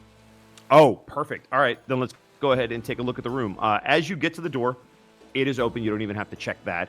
But as you get into the room, go ahead and give me an investigation check. Cyril, you can do this as well, or you can aid Zirboss, either way. I will aid Zirboss because I'm not an investigator. Oh yeah, Go ahead and I have a 2, so here we go. I have a 0. So all right, it's there all we you, go. buddy. Oh boy. Woo! The good news is you got an 8. As you kind of look around at the papers, Zirboss, you remember that there were a lot of notes in the home. But as you kind of look at the dormitory, this place looks immaculate. Every piece of paper, every book, every pen, every inkwell, everything is in its place. The bed it looks like nobody's ever slept in it with how well it's been made. The floor is immaculate. It is insanely clean. And while you're familiar with the spell of prestidigitation, this is a step beyond just cleaning stuff up. Everything is where it's supposed to be. What you don't see is anything that seems like it links Gaius back to what you've been investigating, which leads you to believe it was probably all in the house, because keeping it on campus would be extremely dangerous. All right. Satisfied with his investigation as best he could, will then close the door behind him, and then look towards Cyril. Maybe he was right. Maybe he's in the library. We should head over there. Yes, it is getting rather late. I wouldn't want to keep you boys up for too much longer. Of course. Please, follow me. And I will fall in step behind him. As you guys make your way to the library, you notice that the double doors to the library are closed, which I assume as you push them open, Staccato and Abel, you hear the sounds of the doors creaking open, and before you even get an opportunity to worry about who might potentially be coming in, you see the familiar faces of Zirboss and Cyril walk in. The two of you see a rather interesting sight. The mage that you know is Gaius, that both of you would recognize, is seemingly pushed into the back portion of the library, like a little cubicle, a book in his chest that Abel has seemingly been holding in front of him. And you see the most disappointed dad look across the face of Staccato as you see a very eerily similar looking dwarf to his right. Almost like a spitting image, except a female version of Staccato, as they are just hanging their head in disappointment as this scene that we just described was unfolding as you enter the library. And otherwise, it's pretty much empty, right? Correct. There's no one else in here because people were clearing out, and Abel waited until it was empty to make his move. Got it. Well, seems the party got started without us. Cyril, as you speak, I will give everybody a free insight check on Gaius. All right. Haha, 12. 16. Fuck. Zirboss knows Gaius. Yeah. Everybody who rolls above a 15 would be able to see on Gaius's face a slight look of confusion at the arrival of Cyril, and then looks back at Abel, who described when he mentioned that I will show you when your party gets here, that they'll be on their way.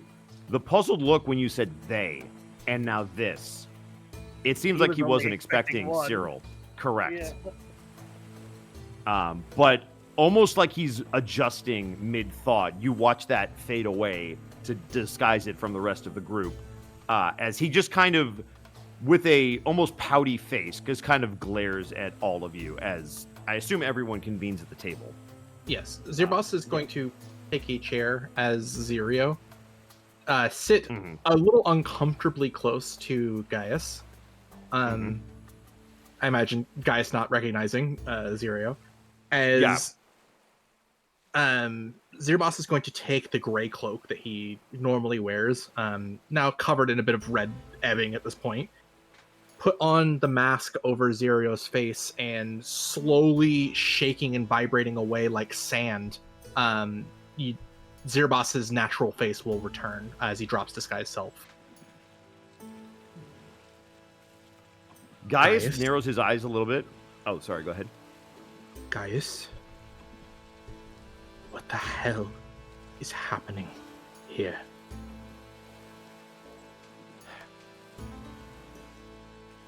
All of you should sit down. Oh, I'm perfectly fine standing, thank you. Of course you are. He kind of I starts am moving going through all of the to, notes. After I've placed all the notes on the table and all the parties here, so I can basically rest easy that Gaius isn't going anywhere. Abel's gonna stand, and I'm gonna bar the door to the library. So you're basically gonna post up at the door. Yeah, I'm gonna Okay. try to lock it and stand Okay. in front of the door basically, but still within range of the conversation. Okay. I'll also point as- out that, especially for the two who've worked with him before, though he may not remember, you guys remember that Cyril is pretty perceptive, and he's also very reactive. So while he seemed casual in saying he's fine standing, you can tell that this is his way of staying alert and being ready in case anything goes south. Yeah. Staccato, you notice your daughter turn back to you. No, it's not what it looks like, I swear. I'm giving you the benefit of the doubt. Because it seems like you've been roped into this. I want an explanation from both of you. Now. He asked for me help, though. What was I supposed to do? I mean, it's true. I asked her to help. Help with what? Well, you found some of the notes. He kind of flipped through the book. And your explosions? Well, Really cinched me beard, lad. look, it was a precautionary measure. I didn't realize you guys were going to go to the house. So I guess I am sorry that it was your beard that got singed. What And did he you will think was flip going the- to go to the house? I didn't know who was going to go to the house, but I knew what I couldn't let anybody find.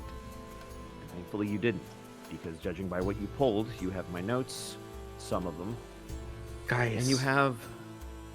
Yeah. please, from the beginning. Because if you do not word this carefully and succinctly, there is no sunlight you will find in the dungeon they throw you in. I'm trying to help you. Then answer me this. What do you think I did? From what it looks like you are colluding with the apostates loyal to Gasol. You're half right. I'm colluding with them. Why? But not to help them. I know what they did. And I think I know how I can fix it, but I don't know how much time I have to fix it. And what exactly did they do? He is going to pull out some of the papers that he was showing to Staccato's daughter. And he will turn them around to face all of you. How versed in magic are all of you? Staccato will look to his daughter. Yeah, that much I Abel figured. looks to Zirbos. Enough to roughly understand, but we do travel with a rather experienced Templar, and he will give you bardic inspiration so that you have a chance. As he turns around some of the notes, you see scribblings on it, but there is one word in particular that catches all of your eyes. And I need you to all roll an Arcana check. I will give advantage to Zirbos as you see the word wish. Oh, no. 14. I'm gonna. Oh, 20. And I'm gonna Soft. add the D8 that. D8. Go ahead. So that's Oh! the next. Hey, there we go. 14 games. Anybody who rolled over a 10. Okay. Let's start. If you rolled under a 10, you are familiar with the rumor of a spell called Wish. A spell so powerful that the only thing that limits it is the mind that wields the spell itself. For those of you that rolled over a 10, you know that this spell not only is real and exists, but it is some of the highest level magic you have ever heard of. So high, in fact, that you know specifically it has the properties to be able to replicate almost any other spell in existence. potentially spells that some people have never even heard of. Bosco, And as you look at this, yes. I'm so sorry to interrupt. Yep. I was just going to say, with a 20, is there any Yes. additional information that I might know, given my I will specific say, background? sure. I will say with a 20, you would be privy to the information that, even more specifically, Wish is not only a powerful spell, but it is a dangerous spell. And you have heard stories of people that have improperly used the spell, and it has forever damaged their magical abilities. Okay. Sorry to interrupt. And as Gaius turns this over, you all learn what you learn. He continues. I was trying to figure out what they were up to, and the teleportation circle that you found does lead into the Calderon Mountains. It was one of their bases of operations. They were testing a magical theory. That Did you theory... think- Go ahead. No, you can go ahead. Did you think you could handle this on your own, Gaius? I thought I could figure it out on my own, and then when I figured it out, I realized how big it was, and that's why I asked for a little bit of help. But nobody's gonna believe that I wasn't working with them. You saw everything I did. I've been there. I've done things to earn their trust so I could figure out what this was. Staccato Zero would like to boxes. insight him. Go ahead. Anybody who would like to can insight him. I Or want if you to would like see to help if he someone seems insight. truthful. It's a Sure. 16 insight from Abel. That's a natural one. He is still pissed that his daughter's involved. Yep. That's a natural one from Cyril, Okay. who is almost looking inward at himself. You guys can tell there's something going through his mind, but it's not clear what exactly, as he seems to sort of not be paying attention. Almost like he's distracted with something. Yeah. Very much so. So, Abel, you rolled a 16, correct? Zero's got an Okay. 18. And Zerbos got an 18. So the rest of you are distracted with various things, whether it's Staccato, your daughter, or Cyril. You're kind of trying to figure out why this child, who seems to be a fairly new magician, is even talking about the wish spell. Abel, you're able to read people fairly well, and you've interrogated mages before. Nothing about what he's saying feels like a lie to you. And Zerbos, even further with an 18, there is a naivete to the way that he speaks that betrays pure intention, but gives you a bit of calm thinking or knowing that while what he might be doing is crazy, he seems to have the right intention, as short-sighted as it might be. Zeroboss is going to put a hand on Gaius' shoulder. You said no one would believe you. I would have believed you. I do believe you. But understand this. You're putting yourself and your mother, and now any other student you've talked to, at risk of death or more. When you What you mention his mother... Oh, sorry, go ahead. What you are doing is not evil. I believe that, and I know you feel the same. But we need to get you somewhere safe. If you are to be proven right, which, by all means, it does seem like you are onto something, we need to get you out of here, and quick.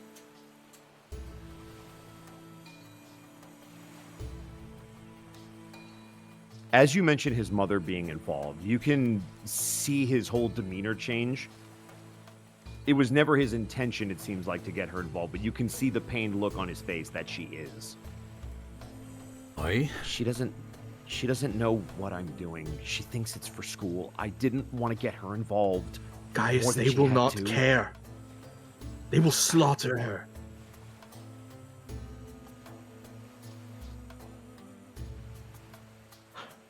I had a chat with your mother. What? Aye? When? Before you ransacked your house. When we first got this little job, I heard about your mother and you being in the same situation that I am with me daughter. Went to her first. We had a chat. Brought you up. You seemed worried as she was being watched. I only caught it at the tail end. I'm still pissed off about it. Man in a black cloak watching. Whether you will it or no, he's involved now. I've done what I can. Try to protect her. Got someone watching out for her.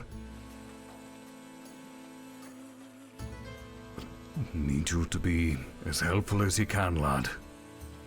As we got to clear your name. But we can clear hers. Now, here's the trouble that's got my mind moving.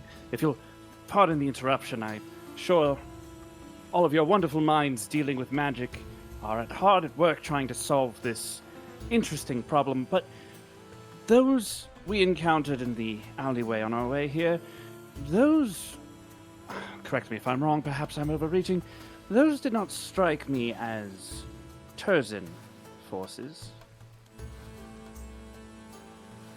That's because they probably weren't. Ah, and see, now you truly are an intelligent young lad because you've put your finger on precisely the problem. You're wanted by two parties now. Yeah, I was wanted by them before, so I figured if I worked with them, it's one less faction I have to deal with. Gaius, you are not a spy. They will harm those that you love. They will harm innocent people to get to you. But I You may figured not it care- out. You may not care about your own life, believing in something larger than yourself. But you put directly at risk those who do care about you. I think at this point, Abel's going to start, like, moving from the door over to the table. Mm-hmm. And I'm gonna, like, just sort of reach over to, like, where the notes are on the table, and I'm gonna put my hand on the table, I'm gonna look at Gaius, and I'm going to say, you did what you did because you knew the risks, but you knew it would be worth it. Am I right? Yeah. Yeah, that's pretty much it. Then there's only one thing you can do. Finish the work. Help us stop them.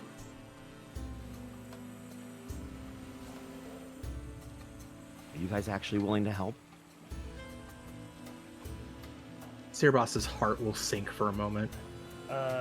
Abel's going to look forward and point to where he drew the teleportation circle.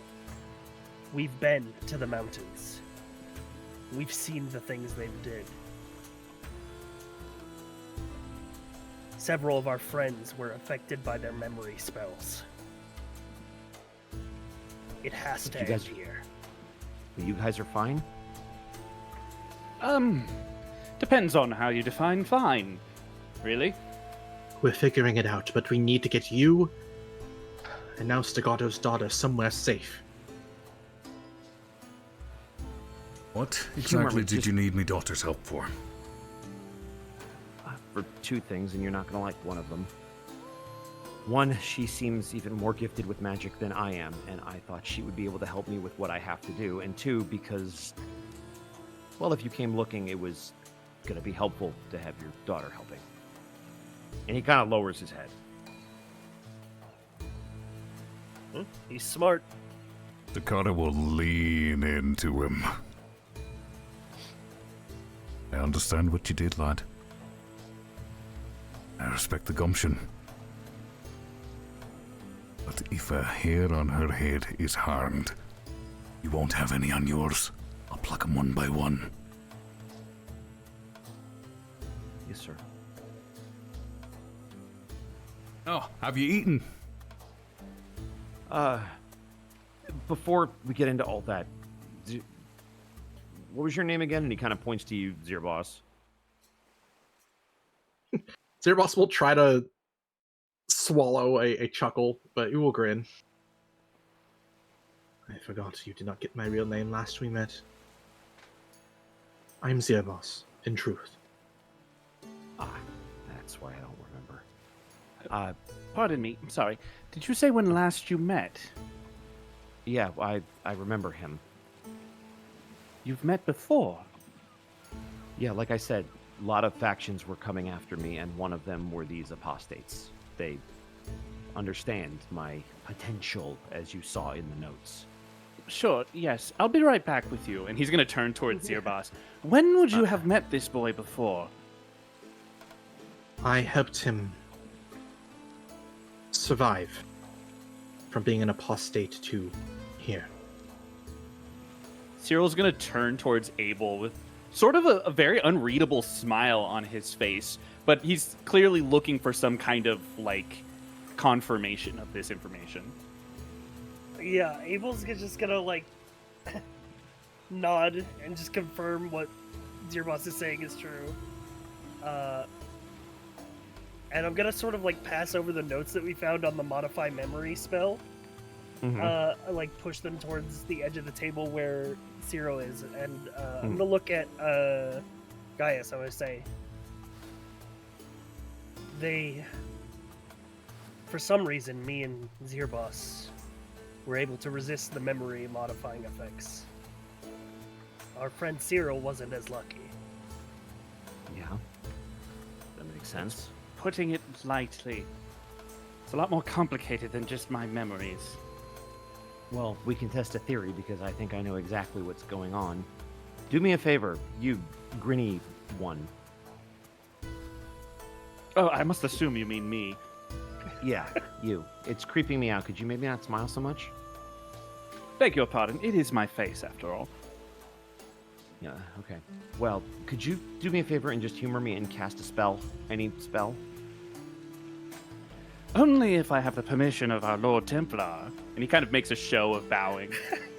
You can tell he's being sassy because he's a little caught off guard now, and so this is his like default to cope with it. Yeah, Abel's just going to roll his eyes and go, "You have my permission." Oh, thank goodness. Cyril, one thing that you'll find interesting, he seems to have pegged you as a caster without you ever telling him. Mm-hmm. It Just was by noted insignia. above game, for sure. Okay, I just wanted to make sure that it was stated for the audience. I appreciate it. Yeah. Oh, thank goodness. Yes, I wouldn't want to get hauled off myself to the dungeons. Again. Yes, I suppose this ought to do. And it's you won't see it on my spell sheet, Bosco, if you double check, but I do have it as part of my racial trait. I will cast light. Counterspell. Oh. All right. No! That would be spelling lights incredible. at new level And I would of be deity. Silvery barbs. Oh my god. How would you even still... Oh man. Cyril, you think back to the fight, and that was the most connected since the incident that you have felt with your magic. Above game, I was handling everything behind the DM screen. Mm-hmm. But right now, as you attempt to tap into your magic, go ahead and roll me a D100.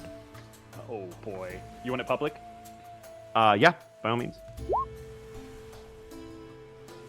2. A 2. Cyril, as you cast light, for the first time maybe ever, because light is a cantrip, correct? It is. For the first time probably ever, because of the ease of the spell, as you cast light, nothing happens. The spell doesn't happen.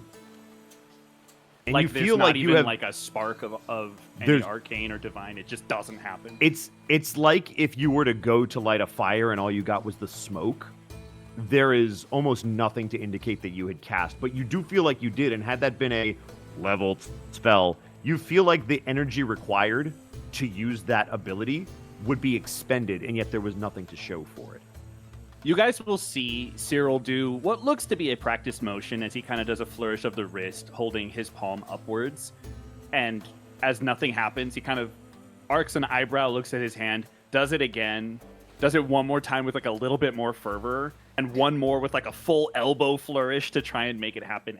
As it doesn't happen, he goes, "Right, you see? More complicated than memories." It's okay, lad. Everyone has performance issues now and then. Boy, the jokes are supposed to be mine. What is Stay your in our lanes. What is your hypothesis, Gaius? I think that these mages were trying to do way more than just wipe everyone's memory. They were trying to erase magic so that they could rebuild it from scratch.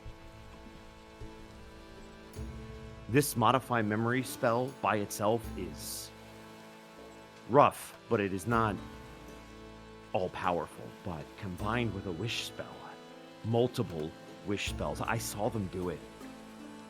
That's why they needed all of the young mages. When you cast wish, there is a chance it will forever change your arcane abilities. And they will just go through mage after mage after mage to get what they need. Then why was I not affected? Because at the core of modified memory, those who are, I guess, worldly traveled and are strong of mind are able to resist the effects. So it is possible that as strong as that spell was, whatever you were able to do to steel yourselves, I'm not surprised a Mage Slayer wasn't affected, but whatever you did specifically, Zerboss, you were able to nullify the effects, and your friend's not so lucky. Ignoring your somewhat subtle insult. No, Cyril. When it comes to me, they targeted the wrong mind. I understand. We need to get both of you to Silas immediately. It might be the only safe place left for you in the city. With him is safe. Comparatively to what lies ahead and behind, I am unfortunately forced to come to that conclusion. Wait, no. We have to fix this. You said you would help me. We will help you. But I'm not going to see however many students here potentially dead while helping you.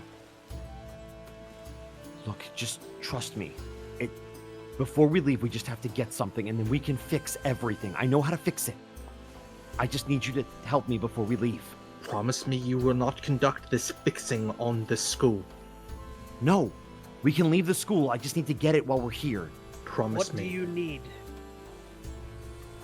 Zerboss, you have my word. I'm not lying. All right. And Abel, as you ask what you need, I need you to help me get around the school. I know where they keep some very powerful artifacts, and we're going to have to steal them. And that is where we're going to end the session. Oh boy. You bastard. Well, don't worry. The commander gave me a full pass to walk around the school right now. Just, yoink, don't mind if I do.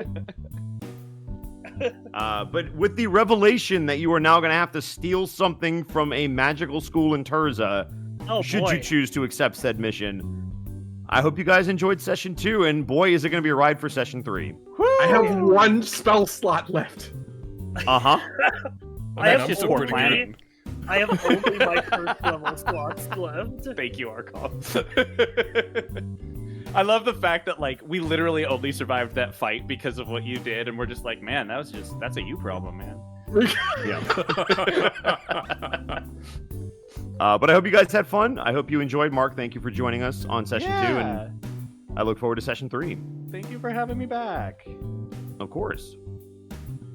But before we go anywhere, we got to let everybody de-introduce themselves, and we will start once again with Xanalis Grimm.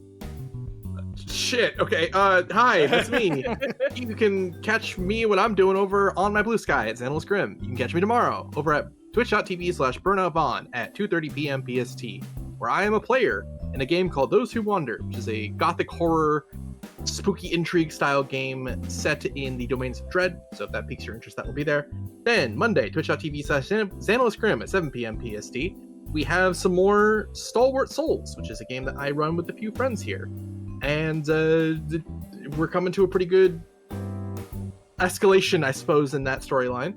So if that might be something you're interested in, that will be there. Then Tuesdays, twitch.tv/Distortion Devil at 1 p.m. PST. We have more Vecna Eve of Ruin. Things are getting really spicy. We're in the astral plane. And yeah, we've got a lot of questions to answer. Then Thursday, twitch.tv/Monteglue at 7 p.m. PST. We have some more Dungeon of the Mad Mage, where we are very deep into that module. So if you want to see what the I'm using air quotes because it's a big book, the ending phase of Dungeon of the Mad Mage looks like. That'll be there. Then Friday, twitch.tv/Distortion Devil again at 3:30 p.m. PST. We have some more Castler's Guide to the Cosmos. Fun space adventure. We're trying to get to Sigil, and once we get to the City of Doors, a bunch of other story stuff's going to be happening, so it's a good time to jump in. And that's me. Excellent. Let's kick it on over to Sci-Fry. What are you up to? This week I've mostly been up to being sick, but I'm on the tail end of that now. So next week I've got a whole bunch of variety gaming lined up. I'm playing through Earthbound for the first time. That's been a fun experience. I didn't know they could make an RPG that funny. Also, as far as the tabletop side goes, Friday at 6 p.m. Eastern, I am picking up my campaign of Draw Steel that I am running for some of my friends. You can catch that either on twitch.tv/sci-fri and the YouTube pods at youtube.com/sci-fi-tv. Also, this Wednesday, I am running a one-shot of Slug Blaster, the interdimensional skateboarding TTRPG. Fuck yeah. And that's gonna be rad as hell. That sounds like an absolute blast. And now we've got Arkov. Tell the folks where they can find your dulcet tones. You can find me on twitch.tv/Arkov. I stream primarily on a schedule for Mondays and Sundays. Mondays being Digimon World 3 with Bracky, Sundays being Baldur's Gate Hardcore Run with Distortion Devil, Edward Bosco, Level 1 Eevee, and myself, of course. Other than that, I stream when I can. Excellent. And the newest member of the crew, returning and yet debuting, is none other than Mark Allen Jr. Hit him with those details. Oh my goodness. You can find me on Blue Sky at Mark Allen Jr., here on Twitch at Aeon Protect Gaming, where, hey, I moved recently, so my streaming schedule has been kind of funky, and I've also been hella busy. But, strangely enough, outside of tomorrow, where I normally would have my normal stream, this upcoming week seems to be kind of light, so I might have some random streams here and there. There's some cool games coming out pretty soon that I'm very excited about that I want to try and spend some time to do, but also, hey, maybe I want to do some fun little streams like building a new character in Pathfinder Wrath of the Righteous and playing through that. I don't know. We'll see. I'll figure it out. It'll depend on if things get thrown on my schedule last minute like they usually do. But check my Blue Sky. I always post when I'm about to stream. I more regularly post when I'm canceling a stream, but I promise I'm trying. I've put like 5 hours into Pathfinder Wrath of the Righteous, and it's all the character creator. The character creator is so good. So intense, and it is by far, if you don't like the original Pathfinder, you won't like this game. That's just the truth of it. Yeah, because it's just straight up OG Pathfinder. It's 100% just a huge Pathfinder game. Like, my playtime on my main save is 7 days of playtime. I don't know that there's any RPG I've ever played where I've put in that many hours of playtime and still not finished the game. So, but I love it. It's pure, like, just roleplay goodness. You really do get to choose just about everything you do. So I've been enjoying it. So I might do that on stream. We'll see. Who knows? Not me. And I guess that brings it to me. You can find me at Ed Bosco VA on Instagram, Twitter, and TikTok, and right here on twitch.tv/Edward Bosco, where next week we'll be doing more of this. It'll be the finale of the Terzan Chronicles. What's going to happen? They going to do a heist? Maybe? Question mark. You can also find me on Monday doing a doubleheader of Lost Judgment over on Connor's channel, and then some Star Wars Souls over on Zan's channel. Tuesday's another doubleheader of Vecna, and then some Lasso Halo Combat Evolved. Wednesday will be Unexpectables. Thursday will be Sonic Adventure 2. Friday will be Wrestling. Saturday I'm off. And Sunday, of course, will be the return of Baldur's Gate 3, as Arkov said. Honor mode with mods. It's great, and it's torture. That being said, we have a lot to get through before we finish tonight, and that is talking about our sponsor, Die Hard Dice. Die Hard Dice! That's right, Die Hard Dice. It's not the same without Mark here, but now that we can officially have the correct jingle, we can tell you that you can use the promo code Unexpectables to save 10% on your order of dice and dice accessories. Guys, it's already September 21st. Do you remember the person in your life that needs a pair of dice? What about like a die bag?